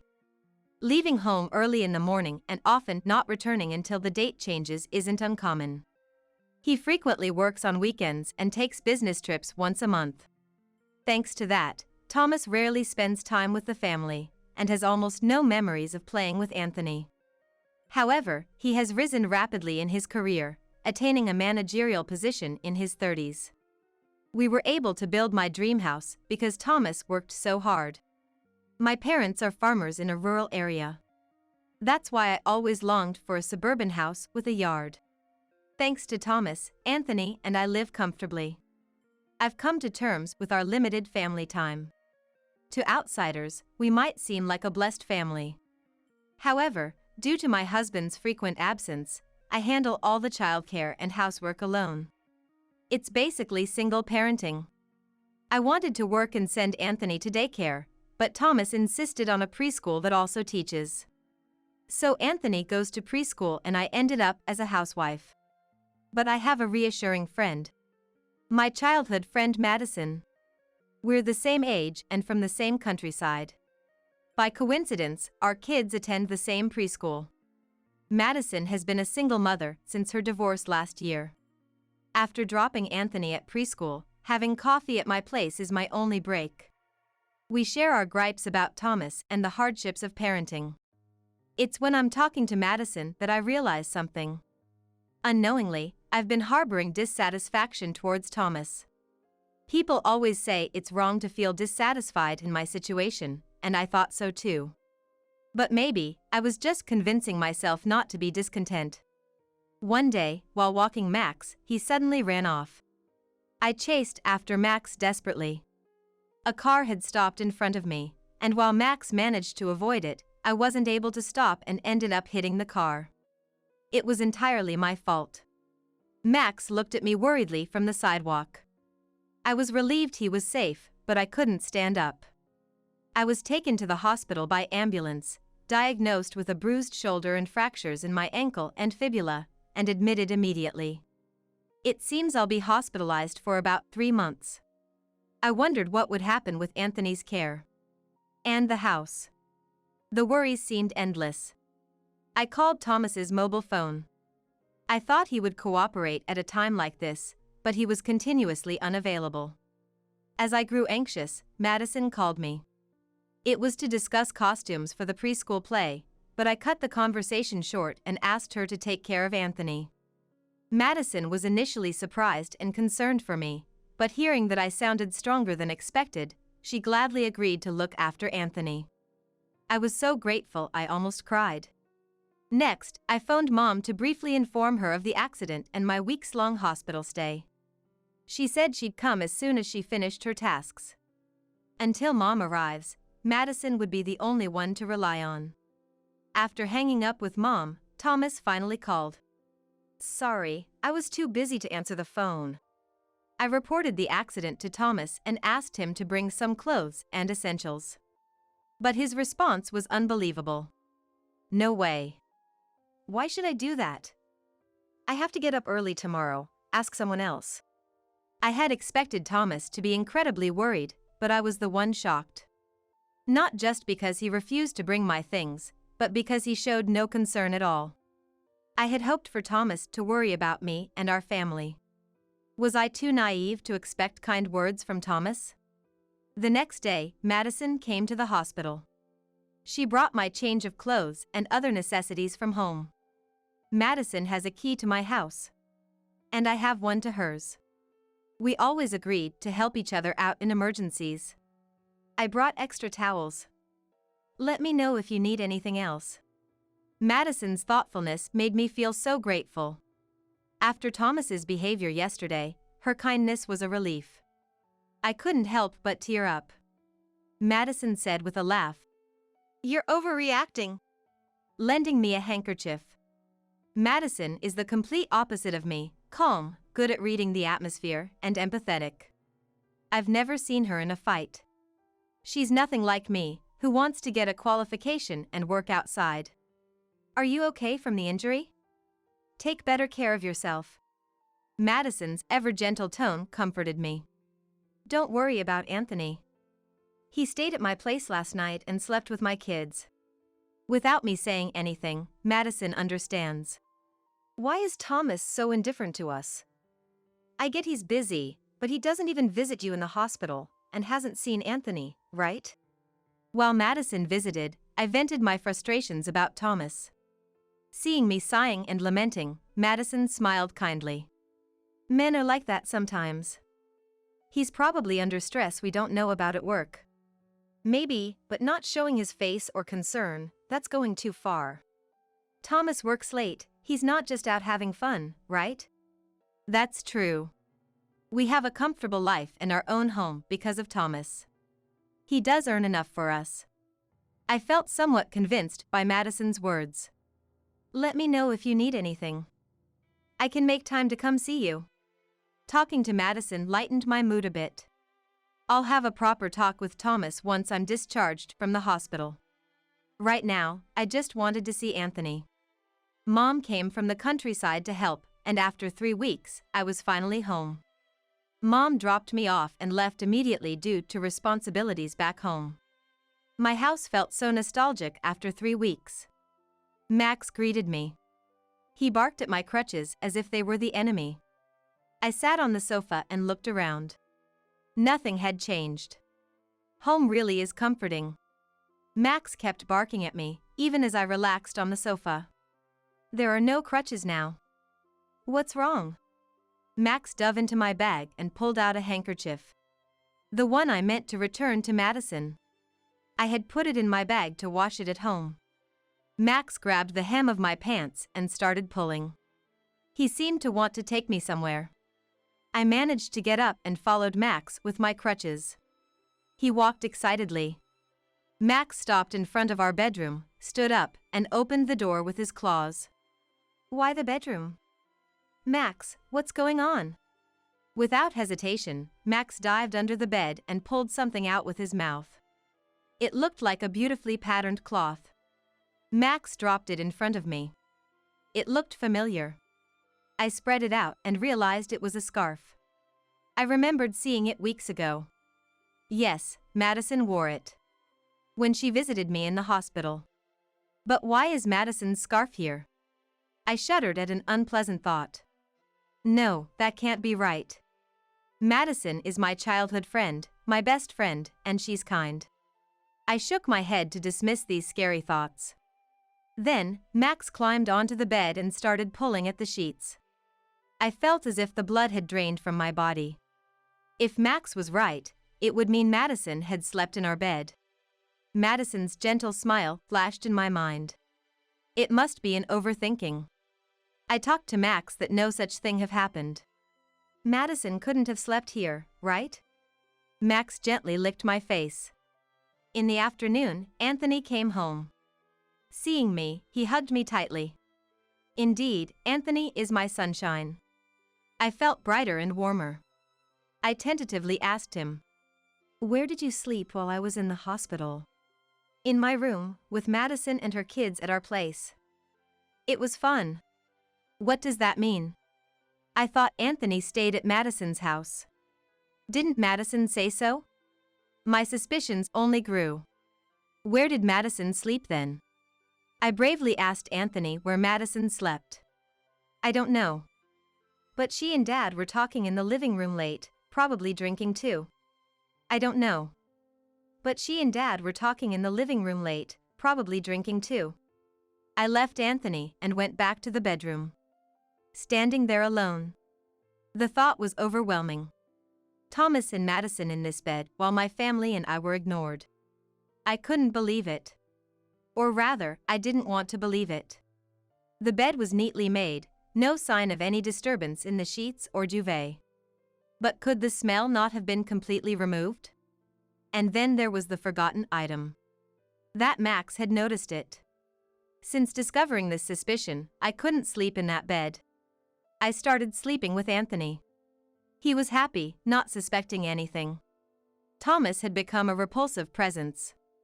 With so many thoughts swirling in my head, there were many days I couldn't sleep. Where did we go wrong as a couple? When my leg cast was removed, Thomas left the house in a strangely good mood. I had a bad feeling. While waiting for the preschool bus, Madison arrived. She was unusually stylish. Her makeup a bit more flamboyant. "Good morning. You look so stylish today. Got a date?" I asked casually, trying not to show my suspicions. Madison smiled unabashedly. "I've met someone I really like," she said. It was clear now. No proof, but Madison was doing something despicable. She liked the one person she shouldn't. I struggled to hide my trembling, angry hands. After parting with a happy Madison, I returned home, stunned. I couldn't let Thomas and Madison continue like this. It had to end. When I was able to move freely, I decided to visit my parents. That night, I told Thomas about going to my parents' house next week with Anthony and invited him. "I won't go. Got work. You two go ahead." I knew Thomas wouldn't come. But his smile bothered me. He asked when I was leaving and returning.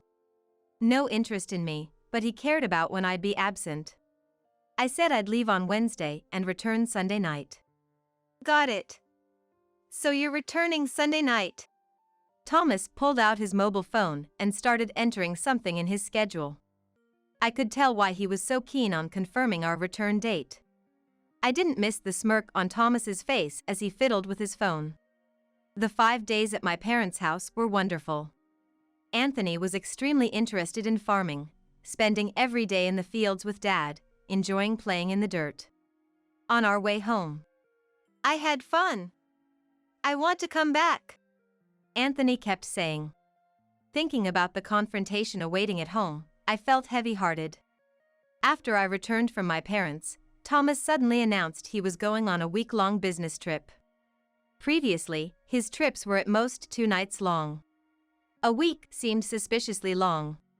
Seeing my puzzled face. Got a lot of clients to visit. Might even land a big contract. Thomas started talking about work, something he usually doesn't do. It sounded like he was trying to cover up guilt. Yet, he was in a great mood while packing, humming tunes. It looked more like preparing for a vacation than a business trip. Thomas left early in the morning. Even unusually saying, "I'm off." And he left. I heard the engine sound outside. He wouldn't use the car for a business trip. Feeling something was off, I stepped outside and saw our car parked in the garage. Back inside, I casually looked at the shoe rack and noticed Thomas's hiking shoes were missing. You don't pair hiking shoes with a suit. Checking the closet, his outdoor jacket was gone too. What kind of business trip was this? But still, Thomas being away for a week was a fact. I was relieved not seeing him. By then, I had no romantic feelings left for Thomas. A few days later, while cleaning the house after dropping Anthony at preschool, I received a call from an unknown number on my mobile phone. I answered with caution.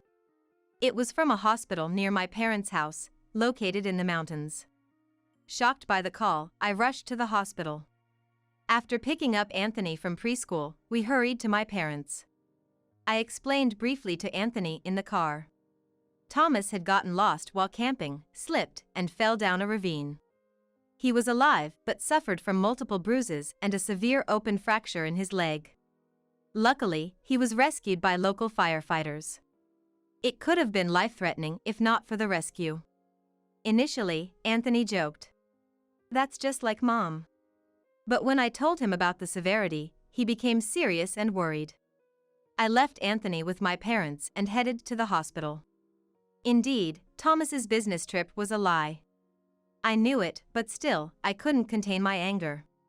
I felt too kind for bringing his clothes and other belongings. I also brought an important envelope with me. At the hospital, I learned Thomas was in intensive care. While waiting in the lobby, I heard painful screams.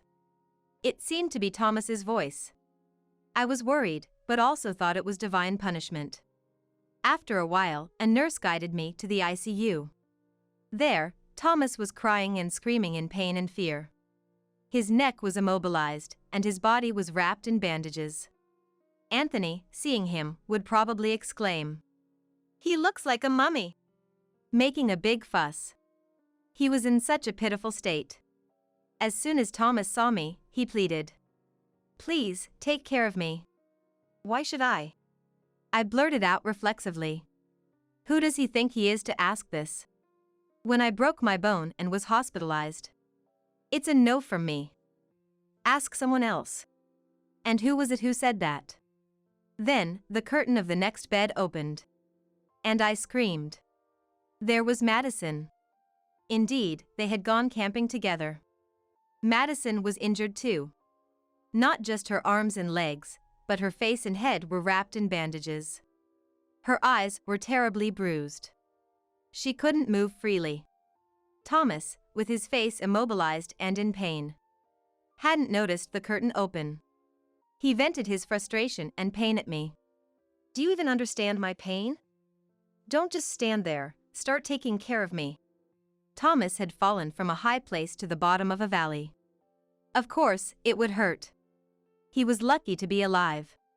Like I could understand your pain. I snapped back at Thomas. My patience had reached its limit. Thomas lied about a business trip to go camping with Madison, got into an accident, caused trouble for everyone. And now he's making a scene about being cared for. It's your own responsibility. Be grateful you even got help. I was done extending my hand to Thomas. Our marital relationship was already over. Today, here it all ends. Madison is here too, so it's perfect. Time to settle things. I decided to corner Thomas. I didn't care about his pain anymore. Justice was on my side. Do they call camping a business trip at your company? Or were there clients at the campsite? I didn't relent. I kept pressing Thomas. Do you need to go to remote mountains for IT work and risk getting lost? Thomas glared at me through tears, enduring the pain. Shut up. It's none of your business.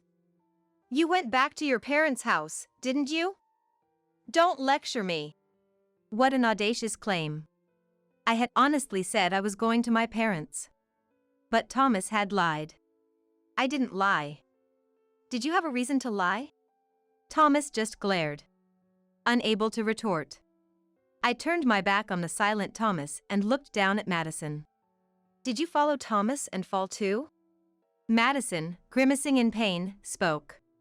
Yes, I was trying to help Thomas and we both slipped and fell. So, your fun camping trip turned into a disaster. I snorted. It's not what you think, Elizabeth. It's a misunderstanding. Madison retorted in a small, pained voice. What misunderstanding? It all seemed to be the truth. I insisted on going camping with Thomas. I know this area well. There are hidden spots there. Madison was defending Thomas. Maybe she felt like a victim. Please, don't blame him. Thomas did nothing wrong. Madison was sobbing. The more she spoke, the less truthful it sounded, yet she continued. I didn't mean to hurt you, and I never expected it to turn into this. I'm really sorry. Madison seemed intoxicated by her own tears. Her words felt insincere. I should be the one crying. Thomas, noticing Madison's voice, interrupted our conversation. I just accompanied Madison for her hobby. I couldn't refuse your best friend's invitation. Thomas seemed determined not to admit any infidelity. So, the business trip was a lie, then? Thomas began to get flustered. Victim-playing Madison continued to defend Thomas. Both of you, stop it. This disgraceful affair will only bring more trouble if it continues. It seemed I would be the one to bring retribution upon Thomas and Madison. I was done with Madison's melodramatic charade. I took out an envelope from my bag, which I had brought from home. I spread out the photos from the envelope over Thomas and Madison's bed. Thomas and Madison were speechless, their eyes wide. The photos showed Thomas and Madison entering a hotel arm in arm, and entering my house, hands intertwined. I had hired a detective when Max found Madison's scarf in our bed. They had been meeting not only during my visit to my parents, but also at other times. Thomas turned red with anger. How dare you do this? Spying and sneaking around. We just had dinner together while you were hospitalized. I almost laughed at Thomas's transparent overreaction. Meanwhile, Madison was still in tears. She covered her face with her hands, but I could see her peeking through the gaps. Maybe Madison was even worse. Thomas's tirade continued. This is fake. You must have fabricated it. He weakly swatted the photos away. You won't admit it, huh? I didn't want to use this, but... I sighed and pulled out an IC recorder from my bag. I placed this under the bed in our bedroom. Thomas and Madison swallowed hard. Sweat trickled down from the gaps in Thomas's bandages. I took my time looking at both of them, then pressed the play button. Don't tease me. I can't wait any longer. I pressed stop and turned to Madison. Do you want to hear the rest? Madison, losing her expression, shook her head side to side. It seemed she was beyond pretending to cry. There's plenty more. You spoke quite ill of me. Stop it. I'm sorry, just stop. My husband muttered softly. I asked Madison how long they had been involved. I was jealous of you. I failed at marriage, yet you lived in such a nice house, living luxuriously. And you were always complaining about Thomas. So, I thought I'd take him for myself. It all started from Madison's jealousy. She envied others. If I had Thomas, I could have a life like that too. What's wrong with that? Madison was defiant. Playing the victim. While listening to us, Thomas tried to snatch the IC recorder from me. Careful! Moving suddenly caused him intense pain. He lost his balance and fell from the bed. Thomas didn't make a sound. It seemed like he had fainted. Madison, shocked, looked at Thomas. I pressed the nurse call button. Nurses arrived quickly, and I was ushered out of the ICU. Once in the hallway, I realized my legs were shaking. I had been strong in confrontation, but I was really scared. During Thomas's hospitalization, I started divorce proceedings. With plenty of evidence of his infidelity, the lawyer said the divorce could be favorable for me. I would demand alimony and child support from Thomas. But that alone wasn't enough to punish Thomas. A thorough division of property was necessary. I sold the house, liquidating it into cash, divided the savings, and split stocks and investments.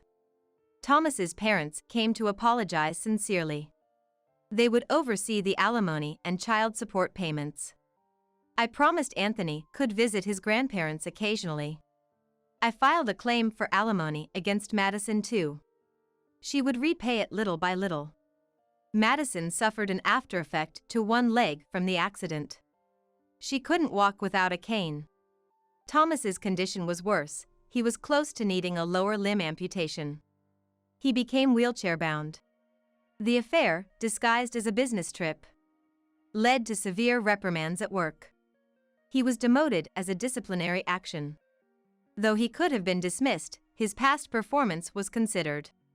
No one in the office sympathized with Thomas. He faced cold stares.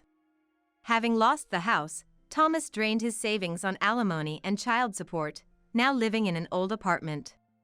Without barrier-free access, he struggled with daily life. Recently, Thomas's dad reported to me. Thomas and Madison had broken up.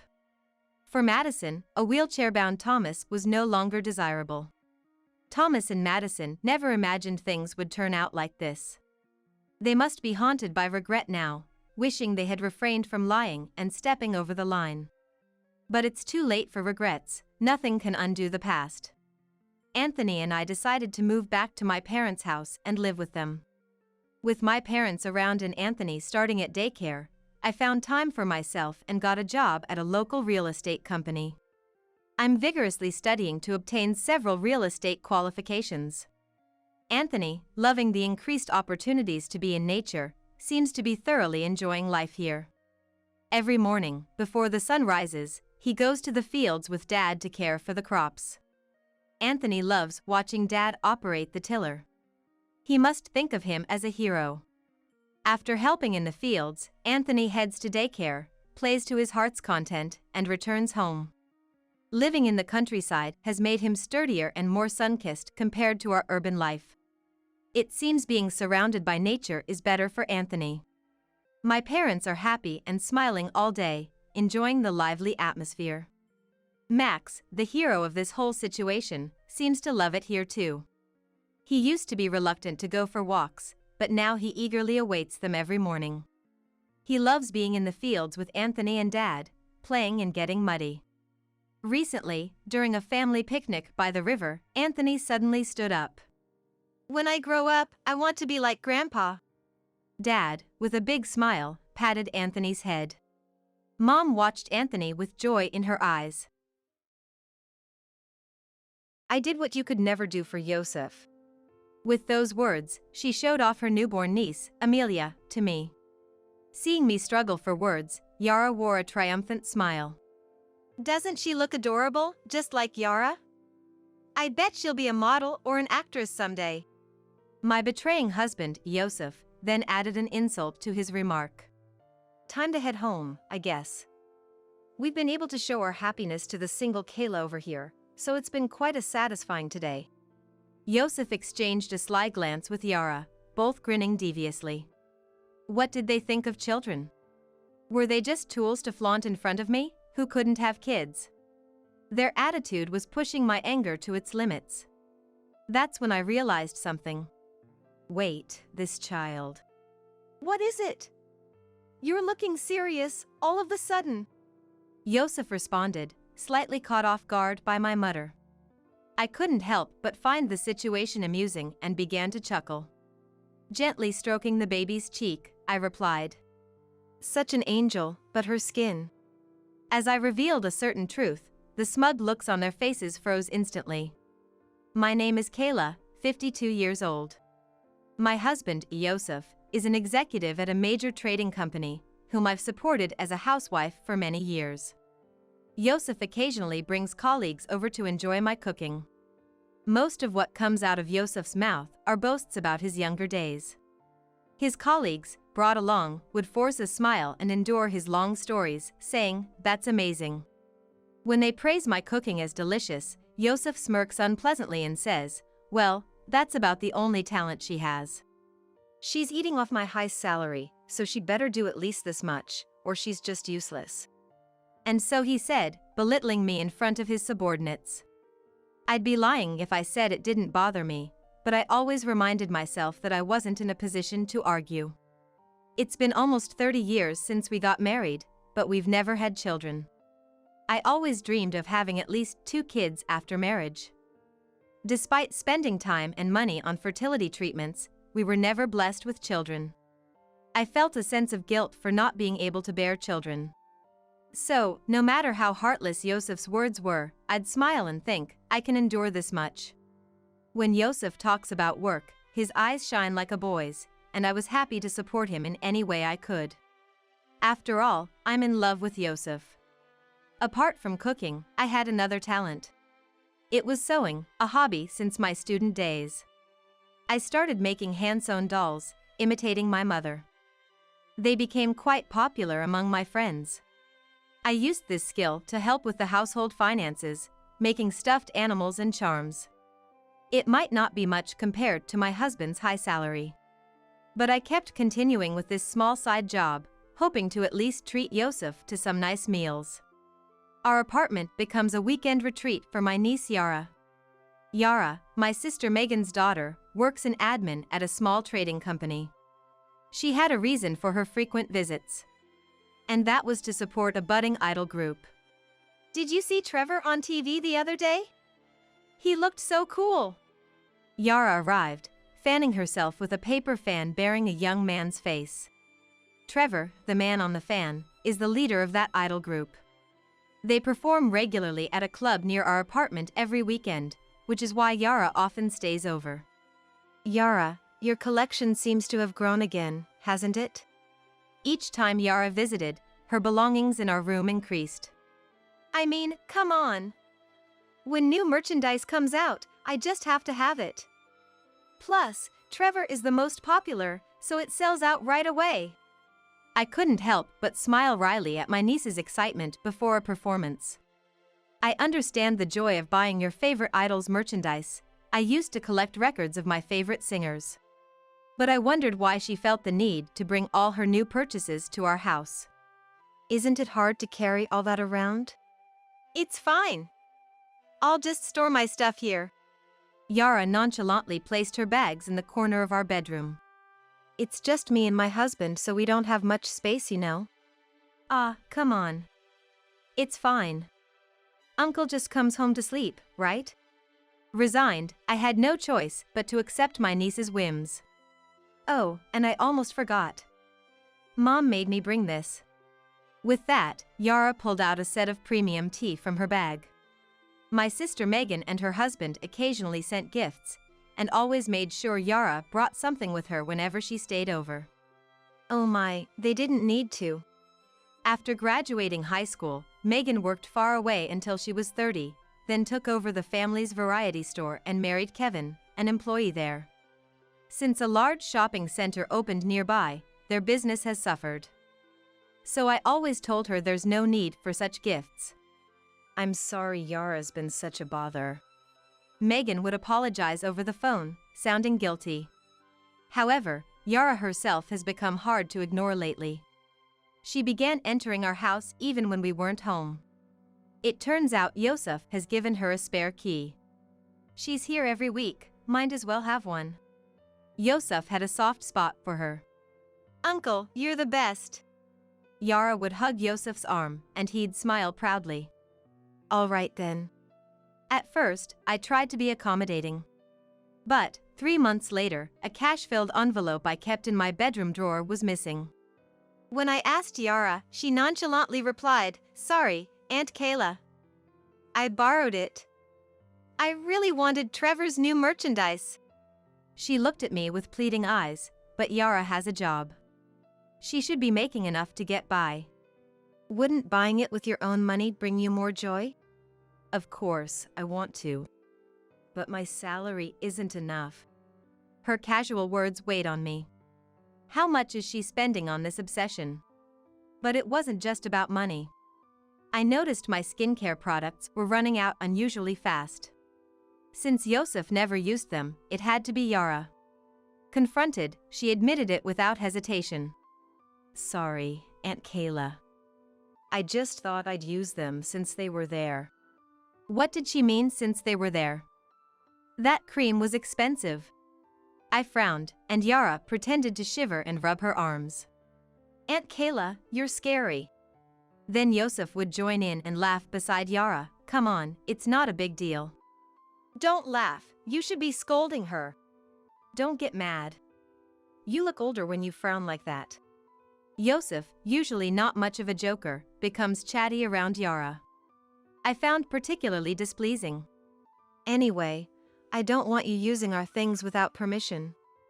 You have a job, so buy your own stuff. If you continue using mine, I won't let you stay over again.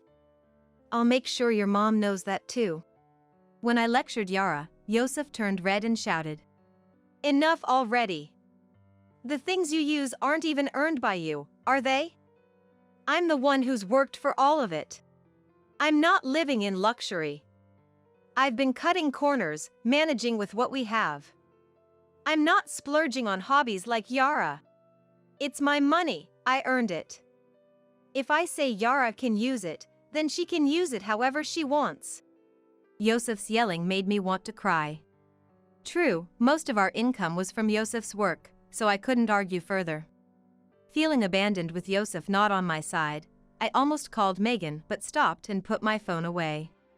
Megan and her husband must be preoccupied with their struggling store. Complaining about my husband would just cause them unnecessary worry. Marital issues should be resolved between us.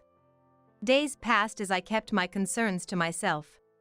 It was one cold Sunday morning during winter.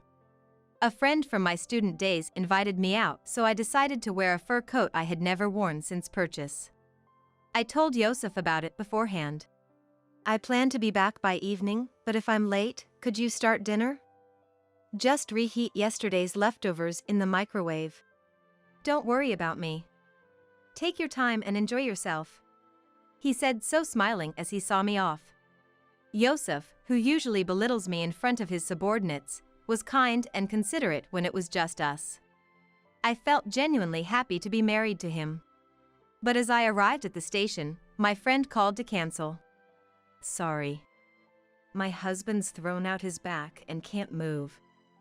I hate to do this, but can we reschedule? That's okay. Next time, you're treating me to fancy French cuisine.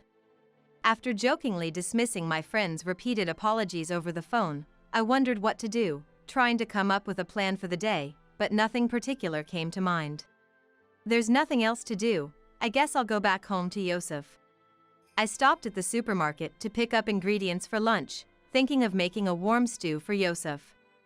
As I opened the door, I was hit by a wave of heat and a scent of strong perfume. I noticed Yara's coat, a common sight on weekends. Yara, are you here? No answer. No one was in the living room. Strange, where could they be? I could sense someone was home, so they hadn't gone out. I stored the groceries and decided to look around the apartment. I could hear Yosef snoring from the bedroom. Was he taking a nap this early? I didn't understand much about Yosef's job, but being an executive must be tough during the week. So, I thought to let him rest on his rare day off. When I opened the bedroom door to see Yosef, I was met with a shocking sight. On our bed, usually shared by Yosef and me, lay Yosef and Yara, both naked and asleep. They were unaware of my return, lost in deep slumber. Yosef. I called out in a faint voice. More than anger, I felt a profound disappointment in my husband. After calling a few times, Yosef finally opened his heavy eyelids. Kayla? You're back early. He seemed groggy and closed his eyes again. Yara, I'm home. Yara, stretching and slowly sitting up, noticed me and shook Yosef to wake him up. Uncle, wake up. We got caught. She spoke with a mischievous grin, like a child found while playing hide and seek. Yosef sat up lazily, sighing, "So, we're caught, huh?" and yawned nonchalantly. What's the meaning of this? Confronted with this betrayal, I even forgot to express my anger. Well, as you see, we're involved, that's all. Both of you, get dressed right now. Surprisingly calm, I instructed the two. 2 hours later, my husband's parents and Megan's family arrived at my request. Sorry, Megan, Kevin, to bother you at this busy time. Don't worry about us. This is a serious matter. Megan comforted me, casting a cold glare at Yosef and Yara. What is the meaning of this? Explain yourself. She scolded at Yara, who only sighed and avoided eye contact. And to my surprise, she was checking the latest idol group updates on her phone. This is not the time for that. Megan scolded, snatching the phone away. Yara just clicked her tongue. Kayla, I'm so sorry for what our foolish son has done. Emily, my mother-in-law, tearfully apologized. Both in-laws were over 80, and it must have been hard for them to come in this cold. Do we really need to drag these old folks into this? Yosef complained. John, my father-in-law, slammed the table. Do you have no sense of responsibility? Yosef, after such a terrible betrayal to Kayla. You're unbelievable. Emily said in dismay. Yosef, how could this happen? Can you give me a satisfying explanation? No need to explain. Any man would prefer a young and cute girl like Yara over an old lady like her, right? As a man, I'm ashamed of you. John shouted at Yosef, who showed no remorse, his face turning red with anger. Yara is no better. How could you hurt Kayla, who's always been so kind to you? Where did we go wrong? Kevin, usually quiet, sighed in dismay. It wasn't Aunt Kayla who took care of me, it was Uncle Yosef. He buys me whatever I want. He even lets me use all the cosmetics and bags in this house. So different from Aunt Kayla, who's so petty. Yara, apologize to Kayla. No way. Why should I apologize to her? I don't need an apology. Even if you did, it wouldn't repair my relationship with Yosef. I spoke calmly. I reflected on the 30 years I had devoted to Yosef, enduring his belittling behavior because I believed he loved me. But his betrayal shattered everything I had held dear. Let's get a divorce. There's no other option. Is that what you want, Kayla? Megan asked, and I nodded firmly. Thanks, Kayla. Now we can marry openly, Yosef said, hugging Yara. They gazed at each other, unconcerned about the family's presence. On the way here, Dad and I decided, if you showed no remorse, we would disown you today. Megan said to Yara, her voice tinged with anger and sadness. That's fine. I don't need you guys anymore. I have Uncle Yosef now. Then it's decided. Don't ever cross our doorstep again, Kevin declared firmly. Yosef, we too have decided to disown you today. Megan's family and my in-laws apologized to me before leaving in a somber mood. Afterward, my divorce from Yosef was finalized. The divorce mediation, handled by lawyers, granted me compensation from both Yosef and Yara. Yosef, not wanting to burden Yara, paid both their shares in full. Within a month of our divorce, Yosef remarried Yara. I'm an executive at a major trading company. I can afford it. You can have all the marital assets, Yosef boasted, relinquishing his shared property. Despite his pride, he seemed to be struggling financially after paying both settlements. But he was a stranger to me now, so I focused on moving forward. I returned to my family home and began helping at Megan's variety store. Both my elderly parents were in a care facility. I took over the shop when Megan and her husband visited them. Sorry for always making you help out. It's me who should be grateful. I can't expect to be fed without doing anything. Megan and her husband always looked out for me after what I had gone through. Mostly out of concern for the mistake their daughter had made. Their feelings were so apparent that I felt more apologetic than they did. That summer, 3 years after I had returned home, Yosef and Yara unexpectedly appeared before me. Why are you here? I was stunned to see them smiling as they entered the shop. It's been a while, Aunt Kayla, Yara greeted, holding a newborn baby in her arms. Seeing the baby, I was at a loss for words. Since Yara was holding the child, it must be her baby. That would mean the father is, of course, Yosef. Seeing my speechlessness, Yara wore a triumphant smile. I did what you could never do for Yosef, she said, playing with the baby. She now called Yosef by his name, not uncle anymore. That reality shook me deeply. Then Megan and her husband returned. What are you doing here after all this time? Is that how you greet your daughter who's just returned home after 3 years? Yara retorted, showing off the baby. Look, Mom. Our child, Amelia. She's your first grandchild. Indeed. Congratulations. Megan replied emotionlessly, avoiding her daughter's gaze. Yara turned to me, smiling. I came to announce the birth of my daughter. Celebrate with us, Aunt Kayla. Say hello to Amelia. Enough. What on earth are you thinking? Have you considered Kayla's feelings?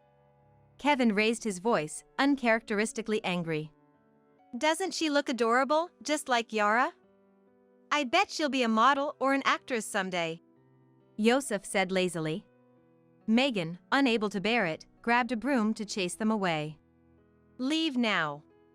This isn't your place. You're disrupting our business, so go away. Time to leave. We've boasted enough happiness to the lonely, single Kayla.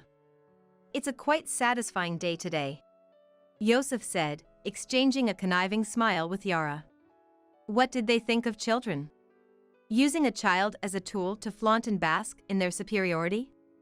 As I sadly watched the baby in Yara's arms, I realized something. Wait, this child. What is it? You're looking serious, all of a sudden, Yosef asked, puzzled. I suddenly found the situation amusing and started to chuckle. What's with the sudden laughter? Something wrong? Looks like Aunt Kayla's gone crazy from the shock. Gently stroking the baby's cheek, I replied. Like an angel, but her skin. Her skin? What about it? It looks so healthy. A beautiful tan, unlike Yosef's fair skin. Indeed, The baby's skin was a stark contrast to Yosef's paleness. What's wrong with that? None of my family or relatives have such tan skin. Is that strange? There are people in the world with tan skin. Oh, Yara once mentioned her great-grandfather was tan. That's genetics, right? Yosef said, acting knowledgeable. At that moment, my suspicions about Yara turned into certainty. That's impossible. What do you mean, impossible? Yosef questioned, suddenly anxious. I fetched an old family album from a closet in the room my grandparents used to use. Here, something I want you to see. Saying this, I showed a photo from the album. It's just a regular family photo. In the photo were me, Megan, our parents, and grandparents. It was taken in front of the store when my parents first started their variety store. This tall man on the right is my grandfather, Yara's great-grandfather. So? It's just a normal family photo. Don't you see? Look at my grandfather's skin. Fair-skinned, so what? That's normal, right? Yosef seemed to not grasp the reality. While he was confused, Yara's face turned pale. Enough. Amelia needs her milk. Let's go. Yara urged, tugging at Yosef's shirt. Unaware of the truth, Yosef started to leave, so I gave him another hint. There's no one with tan skin in my family, not just my grandfather. No relatives either. Wait, does that mean? Finally, Yosef seemed to understand what I was implying. That means the likelihood of you two having a tan child is 0. I said emphatically. Yosef started shaking. It's a waste of time being here. Let's go home. Yara hurried him, but Yosef, now understanding, didn't move. He turned to Yara, questioning her sternly. What's this about? Our child shouldn't be tan. Then whose child is this? There's something else I want you to see. I snatched Trevor's keychain from Yara's bag and showed it to Yosef. Trevor, known for being half Hispanic and half American, publicly acknowledged his mixed heritage. Yara had always admired Trevor's mixed heritage, often praising his appearance as cool. This guy. He has the same skin color as Amelia. Yara, initially frightened, quickly turned defiant and laughed. Oops, looks like I got caught. That's right. Amelia isn't your child. She's mine and Trevor's. I seduced him, and he fell for me immediately. Yara boastfully recounted her affair with Trevor. You've been deceiving me? Seriously, did you think a young and cute girl like me would be into an old guy like you? Hilarious. I approached you because you're an executive and seemed wealthy. With your money, I could buy lots of Trevor's merch and win him over. So, I was just an ATM to you. Yosef realized the truth and erupted in anger. Of course. I endured it for the money. Who would willingly share a bed with an old man like you? I let you live in a dream for 3 years. You should thank me. What did you say? Megan, my husband, and I were stunned as Yara and Yosef argued. Enough, both of you.